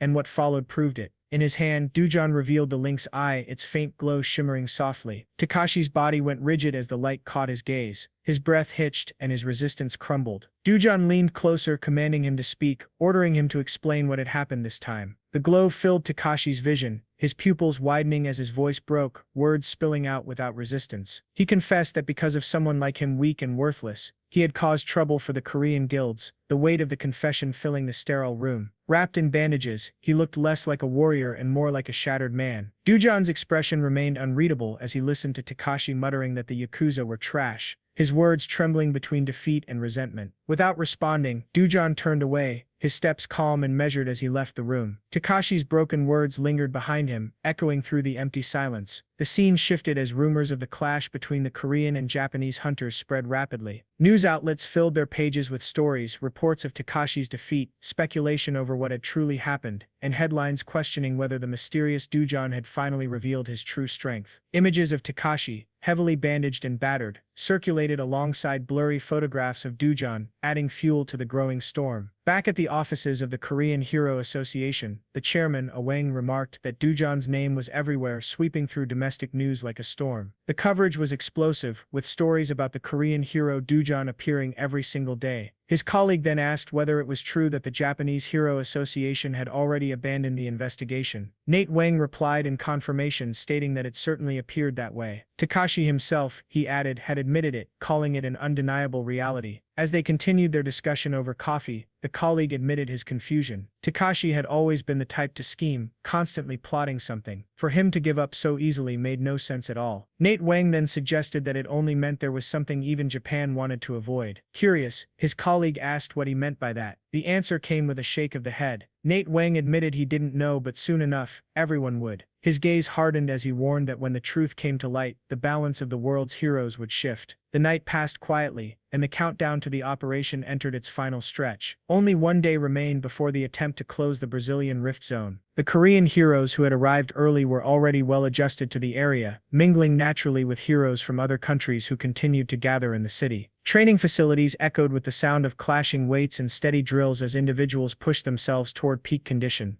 Elsewhere, groups gathered in lounges and meeting rooms, discussing strategies, dividing responsibilities, and confirming the finer details of the joint operation. Everyone prepared in their own way, the looming battle drawing closer with every passing hour. On the eve of the operation, a pre-battle party was arranged to lift spirits and encourage success. The hall was bright with music, laughter, and the clinking of glasses. Yet before long, all attention converged on a single figure. The star of the night was undoubtedly Co. Dojan. His entrance drew eyes from every corner of the room, whispers trailing in his wake. Heroes from different nations stepped forward, openly expressing their curiosity. At the party, Hiju whispered that rumors of Dojan's fight with Tekashi had already spread far beyond Korea and Japan, now circling the globe. Each version painted Dojan as the man who had beaten an S-rank hero into the ground. Everyone who approached seemed interested only in discussing Dojan and his clash with Tekashi. She pointed out that Dojan never once boasted about it, which made the attention all the more impressive. To her, it was amazing. Still, she admitted quietly that compared to him, both she and Dojan seemed ordinary. Dojan remained silent, her gaze fixed elsewhere, her expression stiff. Hiju frowned at being ignored, complaining that her friend wasn't even listening. She asked what Dojan had seen that made her face so rigid. The celebration continued around them, a sea of faces mingling beneath glittering lights. Dojan moved quietly through the crowd, drawing attention wherever he passed. Among the gathering was Gloria Tyler, America's S-rank hero and the one ranked first in the global most beautiful hero poll. Her arrival effortlessly stole the spotlight, her presence as dazzling as her reputation. From the sidelines, Hiju and Dojan watched. Hiju pinched Dojan and commented loudly that it was the sort of thing bound to sour anyone's mood. She urged Dojan to stand up and do something instead of just sitting there, her tone playful yet insistent. Dojan, caught off guard, stammered in surprise. Meanwhile, Dojan's gaze lingered briefly in their direction, his expression as unreadable as ever. Dojan finally gathered her courage and stepped forward through the crowd. Her movements were slightly stiff but determined, her eyes lowered, cheeks flushed red. Though her heart raced, she forced herself onward. Gloria, finishing her conversation, offered a graceful smile and a light farewell, saying it had been enjoyable and that she hoped to see Castle again. She moved on without lingering. Dojan blinked at the name, caught off guard, and quietly asked who Castle was. Dojan, sipping his wine, answered without hesitation, stating that it referred to him. Dojan looked surprised upon learning that Dojan had once used an English name. She asked about it with curiosity, and he explained calmly that it was simply a name he had gone by before adopting the one he used now. She studied his downcast expression, curiosity flickering in her eyes. A question quietly surfaced in her mind. Could it be that he had lived abroad when he was younger? The idea, however, made little sense. There had been no mention of such a detail in the investigation reports, leaving her puzzled. Why had he never mentioned it to her? Across the room, a man observed their interaction in silence. Kang, holding a glass of red wine, watched Dojan with barely concealed disgust. Cursing Tekashi internally, he bitterly reflected that the man could not even handle something as insignificant as that. Taking a slow sip, his thoughts shifted toward calculation and intent, deciding that he would have to intervene personally. His gaze sharpened. At that moment, fragments of Juian's voice drifted through the crowd. She was urging Dojan to remain cautious. Kang subtly turned his head, his eyes narrowing as the two passed by him. Behind him, Juian continued in a softer tone, expressing concern despite acknowledging Dojan's strength, warning that not all enemies fought fairly and that Tekashi still had close allies. Dojan abruptly cut her off, signaling that she had said enough. Juian pressed on, questioning whether he should at least know who those people were. Dojan let out a low, mocking chuckle, dismissing them as cowards hiding behind reputation, and assured her that they posed no threat to him whatsoever. As he spoke, Dojan slowly turned his head,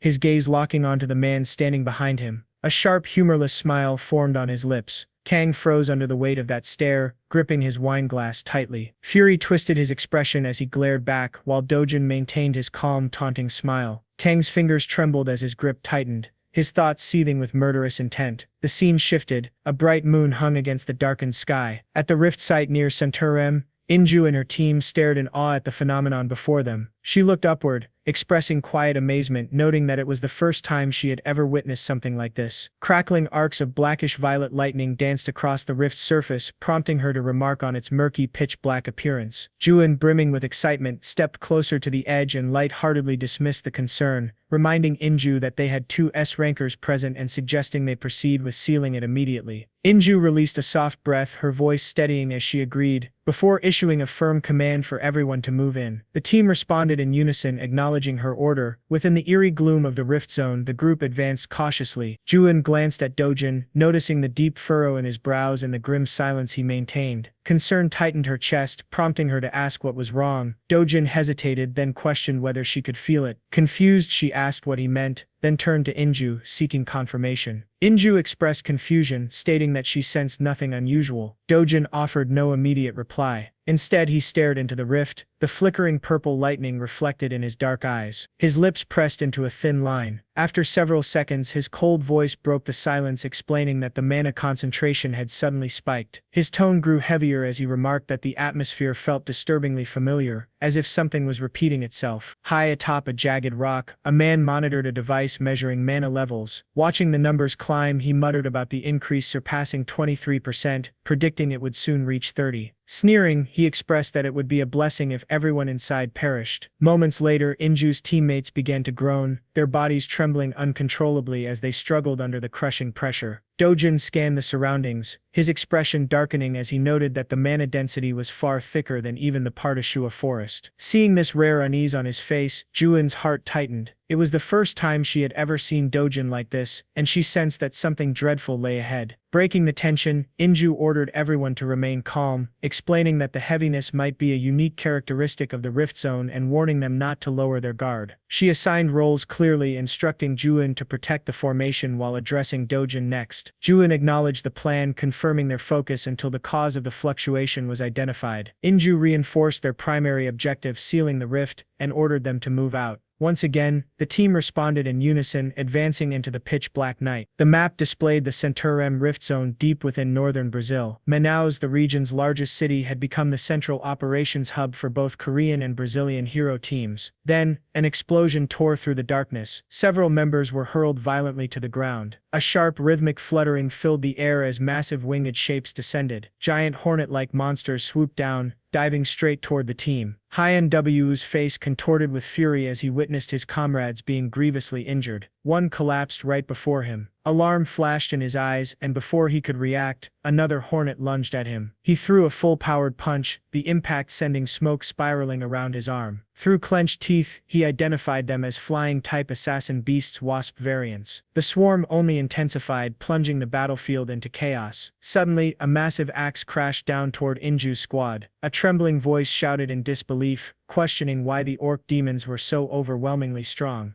Dark figures emerged, orc-like creatures with long fangs and gleaming axes, snarling as they advanced. Hyenwu and B charged from behind in a coordinated counterattack. B landed a heavy strike, but horror set in when it barely left a mark. The monster raised its weapon, poised to strike him down. In an instant, Juian appeared, darting through the air. She grabbed them both and pulled them clear of danger. One of them expressed breathless gratitude, while Juian coldly warned them not to act recklessly again before turning back toward the battlefield. Before her stood a massive orc beast, towering several times her size. It roared and swung its weapon. Juian twisted aside at the last moment, countering with a spinning kick to its head. The creature staggered, snarled, and retaliated. Juian channeled mana into her legs, leaping high as energy flared beneath her boots. Her next kick landed with devastating force, sending a shockwave rippling through the orc's massive body. Another monster spotted an opening and charged forward. Its axe raised high, but the strike went wide. Instead, the blade buried itself deep into its own comrade's skull. The creature froze in stunned confusion, and in that brief instant, Juian appeared behind it like a phantom. A swift, perfectly timed kick sent both the monster and its weapon flying, and the massive body crashed into the ground with a deafening thud.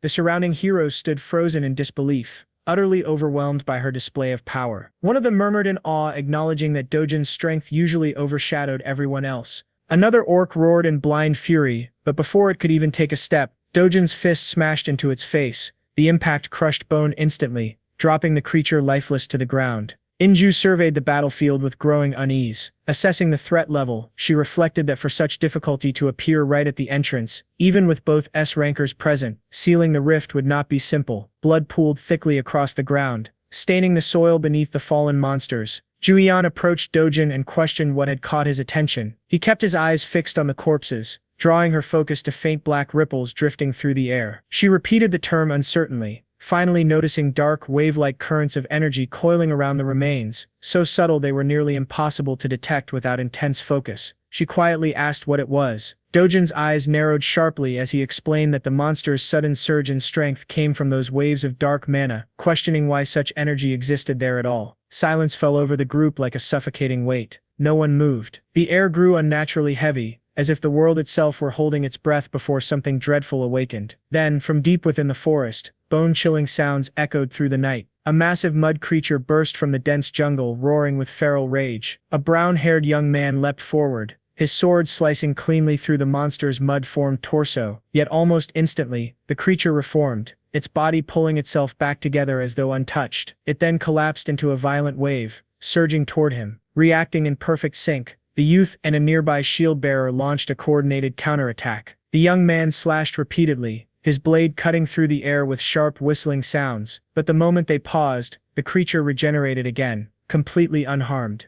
The shield-bearer muttered in disbelief, unable to accept what he was seeing. The brown-haired youth voiced his shock, recognizing just how unnaturally powerful the creature was. Before either could recover, the mud monster struck, its tendrils slamming into them with explosive force. The youth staggered backward, planting his sword into the ground to keep from falling, while the shield-bearer was flung violently across the terrain. Looking down at his damaged uniform, he trembled as he realized the blow had torn straight through his combat gear, acknowledging how dire the situation had become. Nearby, other teammates were being overwhelmed by yet another monster. One of them cried out in panic, demanding to know what was happening. At that moment, another mud beast crept up behind the brown-haired youth, its massive jaws opening wide to devour him whole. Just before it could strike, Hiju burst into motion, her sword flashing as she severed the creature's head in a single clean cut. Meanwhile, the first mud beast expanded its body, preparing to crush both men beneath its enormous mass. Once again, Hiju intervened, carving through the creature with brutal precision, saving them at the last second. Glancing back with a grim expression, she voiced her realization that if the swamp demons were already this powerful, then Velcara would be far worse. Concluding that something was fundamentally wrong with this rift, suddenly a realization struck her, and her eyes widened in dread. A terrifying possibility formed in her mind. As more grotesque pulsating shapes crawled out of the mud, her heart pounded violently. She feared that this was not limited to Brazil, realizing it could be happening across the entire world. Elsewhere, near the Manaus Rift, mist drifted gently across the mountains, creating a deceptively peaceful scene. Deep within the forest, however, a man ran desperately for his life, gasping between ragged breaths. His face was slick with sweat, terror etched into his wide eyes, as he revealed that everyone had been wiped out, even Arvado from Brazil. Behind him, the lingering memory of a monstrous spider-like creature haunted every step he took. He recalled the fate of David from France, acknowledging that he too had perished, all because of the Velcara. At that same moment on Dojan's side, Juian turned toward him, clearly distracted by what she had just overheard. She repeated the name Velcara aloud, testing its weight. Dojan drove his fist straight through the body of another mud beast, killing it instantly. As the remains collapsed lifelessly to the ground, he glanced at Juian and confirmed that Velcara had also been corrupted by dark mana, warning that they would need to remain cautious. Juian furrowed her brow in thought, reasoning aloud that dark mana must be the same black aura surrounding the dark orcs earlier. Turning toward the swamp monsters ahead, she narrowed her eyes at the faint black currents swirling around their bodies, realizing that the same force was wrapping around them now and amplifying their strength. Dojan calmly affirmed her conclusion. She barely had time to process it. Another monster lunged toward her, forcing Juian to flip backward before surging forward, her strike shattering straight through its chest. Her teammates froze in wide-eyed disbelief, stunned by the sheer force behind her attack. Dojan, however, did not spare them a glance. He continued his explanation in a steady, analytical tone, likening the phenomenon to concentrated mana being force-fed into the monsters' bodies. While still fighting, Juian questioned the idea mid-strike, comparing mana to the magic systems found in video games. Dojan could not suppress a brief laugh. Hearing it, Juian flushed deeply, her frustration rising as she demanded to know what was so amusing, pressing him on whether mana truly existed in this world. Dojan listened without interrupting, then delivered a blunt truth, explaining that the greatest distinction between heroes and ordinary people was mana itself. Ahead of them, a monster roared loudly, announcing its presence. The instant the sound rang out, Dojan moved like lightning, slicing cleanly through it, and another beast beside it. He did not smile or boast. Instead, he stood still, lost in quiet contemplation. For a brief moment, Dojan imagined a world without mana, his expression calm and distant. Such a world would be peaceful, he mused. That calm did not last. 3 more monsters lunged at him simultaneously. Dojan's expression hardened, his movements efficient and merciless. This would end quickly. One fist crushed a creature outright, his other hand pierced straight through another, while the monster beneath his feet was obliterated under his weight. Dojan then leapt clear of the circle, and all three beasts exploded into pieces behind him. His teammates stared in stunned admiration, utterly speechless. Juian stepped forward, clearly puzzled, questioning whether mana, especially dark mana, was the true source of the monster's overwhelming strength. Dojan met her gaze and clarified, comparing it to an athlete injected with an extreme dose of performance-enhancing substances. Understanding dawned on Juian, her eyes widening as she voiced her realization, before immediately questioning how Dojan even knew such details. Dojan gave her an odd look, remarking that she was the one who should have known, and that her ignorance of it was what truly seemed strange. After the battle, the group followed Dojan's map toward the Velcara lair, a treacherous route winding through demon-infested swampland. Adhering strictly to his instructions, they slowed their pace, fully aware that this region was especially dangerous. Eventually, they reached their destination. Hiju moved ahead first, and upon seeing what lay before them, she raised a hand signaling everyone to stop. Dozens of white cocoons were wrapped tightly around various monsters, suspended unnaturally in front of her. Turning back, she issued a careful warning, identifying them just as Dojan had described as Velcara feeding cocoons. Spider silk and pale casings covered the trees and undergrowth, blanketing the area. Hiju scanned their surroundings with a commander's vigilance, cautioning everyone to remain alert, as Velcara could be nearby. Suddenly, Dojan contradicted her, immediately drawing everyone's attention. He denied her assumption outright, lifting his hand as power gathered in his palm, aiming it toward a cluster of cocoons. He declared that this was the true danger, noting that it was fortunate they had discovered it early. Seeing the fireball forming in his hand, Hiju reacted in visible shock, questioning whether Dojan was a mage, before staring at the cocoons in disbelief, and asking if those were truly the most dangerous threat. Dojan offered no verbal response, he simply flicked his hand, launching the fireball. Each cocoon detonated instantly upon impact, erupting into flames. As the blaze engulfed the cocoons, Dojan explained that Velcara had absorbed dark mana, meaning they would no longer control their spawn like puppets. If left alone, the group would be surrounded and slaughtered. Turning to the others, he stated plainly that their next objective was to capture the Velcara. The force of the explosion ripped through the air, triggering a chain reaction as nearby cocoons burst apart one after another. No one spoke. The group stood frozen in stunned silence. Hiju watched Dojan closely, deep in thought. Despite this being their first encounter with such a situation, Dojan handled it with absolute certainty, as though he already knew exactly how everything would unfold. Juian stepped closer and rested a hand on Dojan's shoulder, bluntly questioning whether he had been reborn, or if this was somehow his second life. Dojan murmured thoughtfully, acknowledging that such an interpretation was not entirely wrong. Turning toward Hiju, he asked how much farther the rift entrance was. Hiju answered steadily, explaining that once they passed through the forest, they would be halfway there. Dojan frowned at the word halfway, irritation flickering across his face. After a brief silence, he made a decision that stunned everyone present, declaring with firm resolve that the rift would be sealed that very day. Hiju blinked, uncertainty crossing her expression as she pointed out that while Dojan might be capable of such a feat, the rest of the team was not. Dojan swept his gaze across the group, taking in their exhaustion and lingering unease, then released a quiet breath. He instructed them to rest, calmly stating that he would deal with the Velcara himself and return shortly. Before anyone could react, Dojan shot forward like a bolt of lightning. Within seconds, his figure vanished from sight, leaving the group frozen in stunned silence. Sung-ho struggled to comprehend what he had witnessed, barely managing to process how someone could move that fast. Hiju shared his disbelief, quietly acknowledging that Dojan still had an incredible amount of strength left. Meanwhile, Dojan tore through the forest, his eyes constantly scanning the terrain for any sign of movement. Eventually, he found what he was searching for, a spider calmly weaving its web. He murmured softly as he charged forward, sword raised. The creature sensed danger and let out a sharp screech, its body swelling grotesquely as it transformed into a massive spider. From its abdomen, dozens of sticky threads erupted, whipping violently through the air. Dojan reacted without hesitation, slipping between the attacks with flawless precision. Landing firmly, he twisted his wrist and unleashed a blazing slash. Steel flashed. The giant spider was torn apart, its body splitting into bloody fragments before crashing to the ground, twitching weakly. Dojan exhaled slowly, his breathing heavy yet controlled. He briefly wondered if his monocont control technique was responsible, allowing him to absorb traces of dark energy and extend his endurance far beyond normal limits. Sometime later, Dojan returned to the campsite. Dojan stared at him in disbelief and asked Hiju if he had really taken down a Velcara alone in such a short time, finding it almost impossible to believe. Hiju admitted she felt the same, noting that Dojan did not even appear fatigued. Dojan calmly reported that no monsters remained in the area, instructing everyone to rest and regain their focus.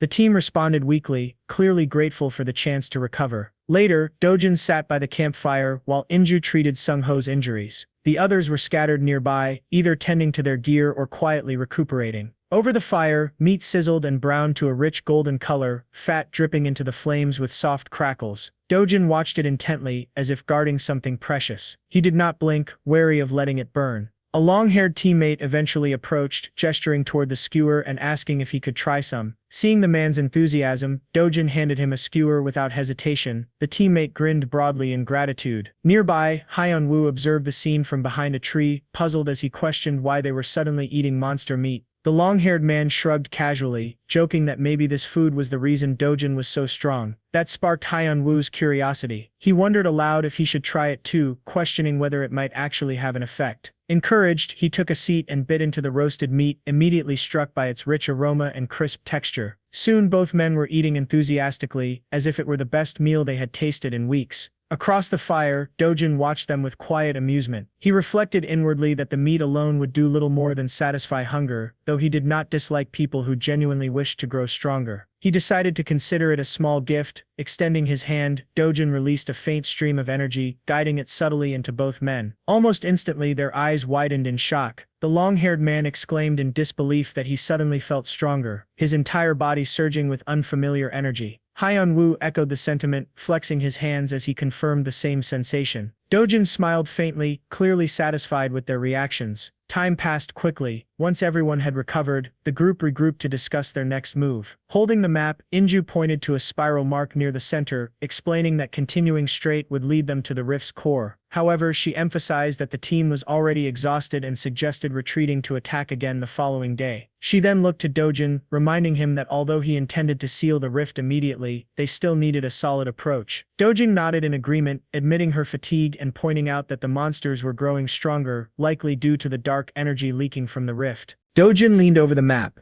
his focus completely absorbed, thoughts moving rapidly through his mind. The original plan had been to delay sealing the rift for as long as possible, allowing them to harvest rare materials, valuable resources like the blue crocodile heart and other items found only in Brazil. However, the sudden surge of dark energy had overturned everything. Unpredictable variables like this were never a good sign. The presence of that darkness unsettled him deeply, leaving a faint sense of unease lingering in his chest. Reaching into his pack, Dojan pulled out a small pouch filled with crimson stones. He instructed the group to take them and return to the hotel first, his tone calm and deliberate. Though confusion flickered across their faces, everyone followed his instructions without protest. Once the weight in his pack had been reduced, Dojan slung it back over his shoulder and turned toward them, offering a composed, reassuring smile. He quietly stated that he would seal the rift himself and catch up with them shortly after. At that moment, a slimy monster erupted with a guttural roar, its mouth splitting wide to reveal jagged fangs dripping with sludge. Dojan did not flinch. He launched himself forward like a spear, plunging straight into the creature's gaping maw. Behind him, more monsters bubbled up from the darkness, their amorphous bodies forming one after another as they lunged toward him, eager to devour him whole. Dojan's pupils narrowed. He kicked off the ground and leapt high into the air, slicing downward in a sweeping arc that ripped through the cluster of creatures. Steel flashed,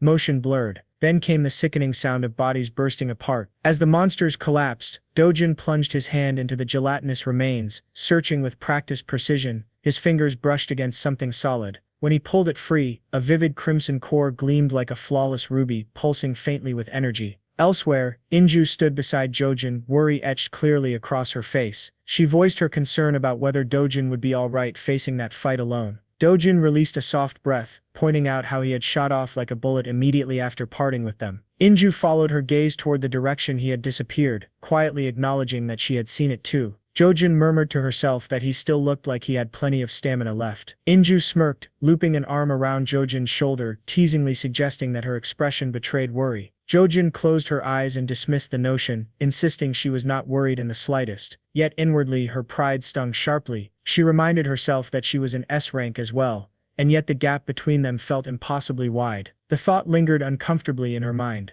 She could not help but wonder whether anyone else in the world could truly stand on equal footing with someone like him. Meanwhile, Dojan had already moved on from the swamp fiends, confronting a new threat, an entire horde of black orcs. He vaulted into the air, sword raised high, and brought it crashing down onto an orc's skull, cleaving the creature clean in two. Without slowing, he followed with a sharp horizontal slash, tearing across another orc's face. His blade moved like lightning, each strike brutal, efficient, and final. The orcs roared in fury, raising their crude weapons as they retaliated. Massive blades slammed into the ground, splintering the earth and shaking the forest. But Dojan merely inhaled slowly, his expression calm and unshaken, a glow ignited in his hand, pure power burning bright like fire. With a single motion, he unleashed it. The blast surged outward, engulfing the orcs in a violent inferno of energy. The explosion thundered through the forest, followed by the heavy thuds of collapsing bodies and the hiss of smoke rising from scorched flesh. Above, the night sky glittered with countless stars, shimmering like a sea of light. Beneath it, Dojan stood alone, clutching the blood-red ruby in his hand. By morning, the group set out again, their backpacks heavy on their shoulders as they trudged forward, exhaustion etched into every step. They moved in a quiet line through the trees until something darted toward them. In an instant, a sword sliced through the air, and blood sprayed across the path. The strike came from Dojan. His blade gleamed crimson, unwavering, his expression calm and cold as steel. He knelt beside the fallen creature, eyes glinting, and reached into its chest cavity. With one clean motion, he pulled out a still-beating red heart and dropped it into a glass vial. Twisting the cap tight, he tucked it away like a trophy. At his feet, the monster's corpse was already dissolving into the ground. Dojan sifted through the remains and retrieved 2 more rubies, adding them to his growing stash. One by one, the crimson gems piled up until a small mound glittered beside him. He muttered with a faint, satisfied smile, noting the spoils and thinking that he had done well enough. Slung over his shoulder once more, Dojan moved forward along the narrow path that led to the Hero Association's Brazil branch, the operations headquarters, one hand resting on the hilt of his sword, the other gripping the strap tightly. Inside the control room, several staff members watched the surveillance monitors when something unusual appeared on the screen. On the digital map, a red dot began flashing, pulsing with an active signal. One technician frowned, realizing that it was the Santime region. Moments later, the red dot vanished. Silence filled the room, and everyone held their breath until a collective sigh of relief swept through. One staff member remarked in disbelief that the rift had been sealed. In the Santa Coordination office, someone asked which team had been assigned to that area. Another staffer recalled that it was from Korea, the Silk Flower Guild. A staffer at a console confirmed that the team had contacted them about 10 minutes ago, reporting that they were on their way back. Jeffrey blinked, asking if it had really been 10 minutes ago. The staffer nodded, confirming that the team had just left the rift at that time. Jeffrey's face twisted in confusion as he wondered what could have happened. 10 minutes earlier, a massive 2-headed beast loomed before Dojan, its grotesque form pulsing with dark mana, mutating and evolving before his eyes. The creature snarled and reared up, both heads roaring in unison. Then, with a thunderous crash, it stomped one enormous foot down. The impact sent shockwaves tearing through the ground, leaving a deep crater beneath it. Fortunately, Dojan was already moving. His instincts kicked in, and he leapt high into the air, narrowly avoiding the quake. As he soared upward, his eyes caught sight of something behind the monster, a swirling vortex of energy, faint but unmistakable, a spatial gate. He realized immediately that it must be the rift's core. He muttered under his breath, tightening his grip on his sword, ready to finish the fight. He dove toward the beast. The 2-headed monster lunged forward to meet him head-on, its claws slicing through the air. Mana flared violently from Dojan's body, a blaze of pure, unrestrained power. The creature spun like a cyclone, dark energy swirling around its twin heads as it clashed with his strike. Dojan's eyes widened, his focus razor-sharp, Van Sword style, second form. The spellbook Gamri activated, and magic surged along the path of Dojan's blade. His sword gleamed, transforming into a streak of pure energy that shot forward at terrifying speed. The 2-headed monster barely had time to comprehend what was happening before the strike landed, carving deep into its flesh. A pained roar tore through the air as the creature clutched at its wound, rage and agony twisting its grotesque faces. Dojan smirked, thinking that this was just the beginning. Without wasting a moment, he dashed forward again. Slash. His blade swept across the creature's torso, blood splattering into the air. The monster's eyes flared crimson with fury. It swung its arm in retaliation, but Dojan vaulted upward, narrowly dodging the counter-attack. Hovering mid-air, he spoke with a calm, cutting tone, declaring that it was now his turn. His sword multiplied, a blur of afterimages infused with blazing power. Each swing unleashed a wave of force that tore through everything in its path. Even a glancing blow from his strikes could split an ancient tree clean in half, sending it crashing to the ground. Explosions erupted around them, shaking the forest to its core. The monster's eyes rolled white with rage as it crouched and launched itself high into the air, both arms raised to deliver a crushing blow. Dojan did not hesitate. He twisted his body, his blade slicing clean through one of its legs. The creature howled, momentarily paralyzed by pain. Taking advantage of the opening, Dojan leapt upward, his sword gleaming with lethal intent. With a single strike, the two-headed beast was cleaved in half from head to toe. Landing lightly amid the chaos, Dojan exhaled in exhaustion and sheathed his sword. A swirling vortex of magic appeared before him, expanding steadily as time passed. He studied it closely, his thoughts racing. Even this close to the core, the concentration of dark mana had not diminished.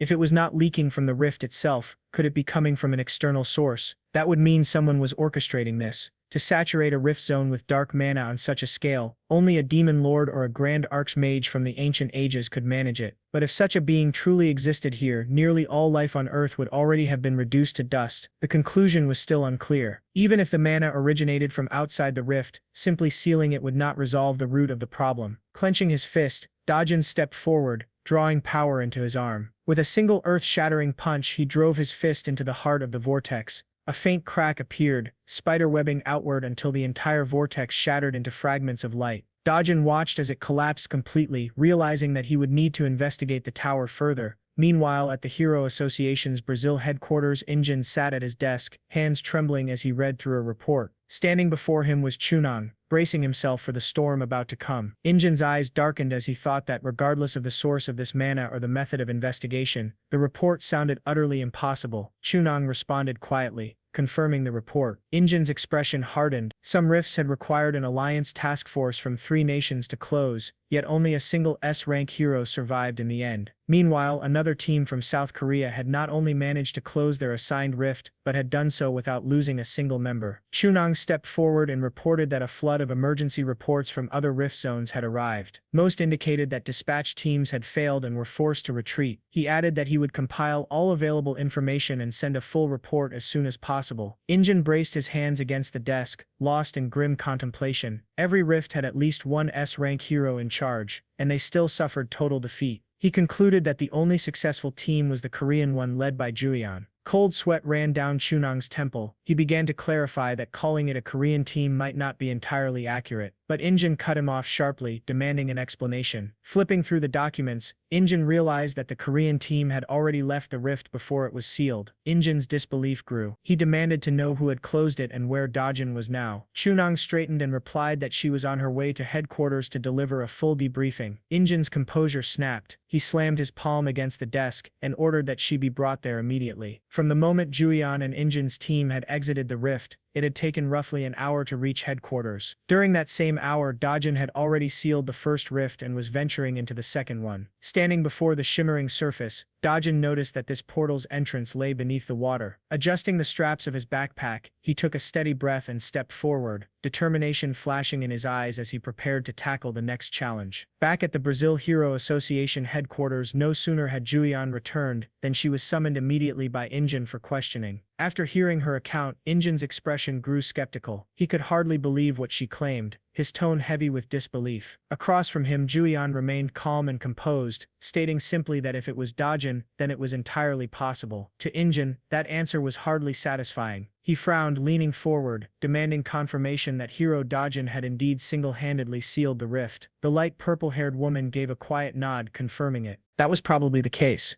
Silence lingered for several seconds before Injin spoke again. His voice lowered. He noted that this was classified information, but there had been reports that even some S-rank heroes had died at other rift sites. Jumian's expression darkened, admitting with firm conviction that if Dojan had not been there, she would have shared their fate. Injin sighed deeply, rubbing his temples, thinking that the situation was almost impossible to believe. Those monsters had been enhanced by dark mana, a force even greater than that of an S-rank hero, and yet Dojan had managed to overcome it all. Jumian gave only a silent nod of acknowledgement, setting the matter aside for a moment. Injin recalled another report stating that several rifts in the southern regions had also been closed. He asked cautiously whether dark mana had appeared in those locations yet. At his words, Jumian's expression sharpened. She emphasized that they could not let their guard down. warning that the danger level this time was far beyond anything they had encountered before. Injen nodded. Understanding her implication, he asked if she was referring to the difference in the color of the portal entrances. She confirmed that it was the only way they could currently assess it. Immediately, Injen picked up the phone and ordered his subordinates to inspect every rift entrance across Brazil without delay. As he issued command after command,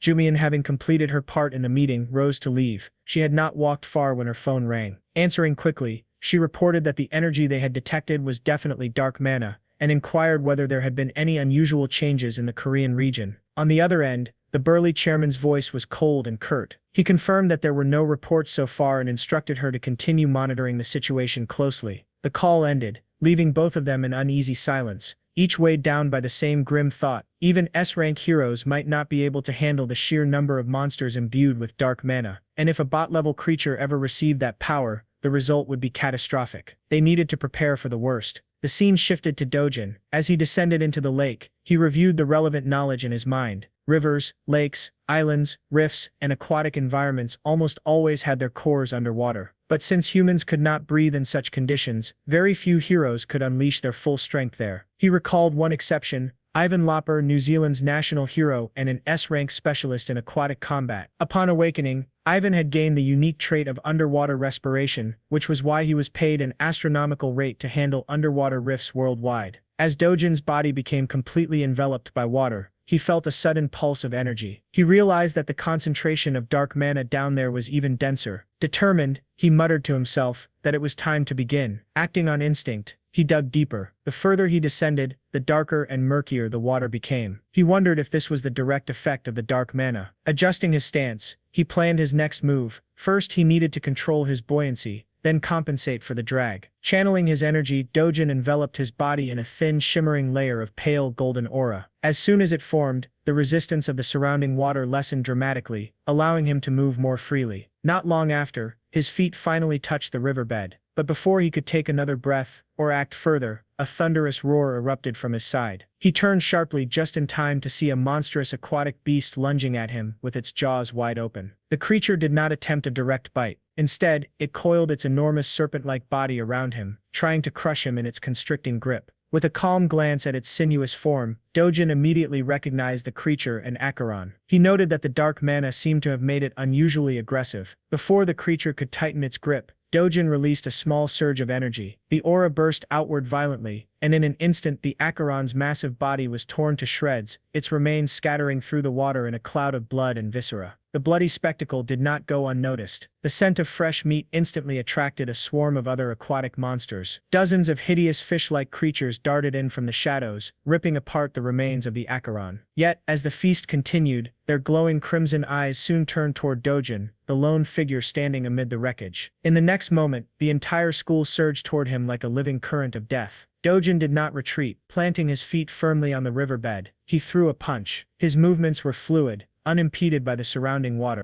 Anyone witnessing the scene would have been utterly stunned. Despite being submerged, Dojan's body moved with the same precision and explosive power as if he were standing on solid ground. His legs braced perfectly against the currents, his fists slicing through the water with impossible speed. Within seconds he was brawling with the sharks, crushing them with bone-shattering blows and dodging the grasping tentacles of colossal octopi. But the more he fought, the more monsters swarmed in, drawn by the scent of blood and the lingering traces of dark mana.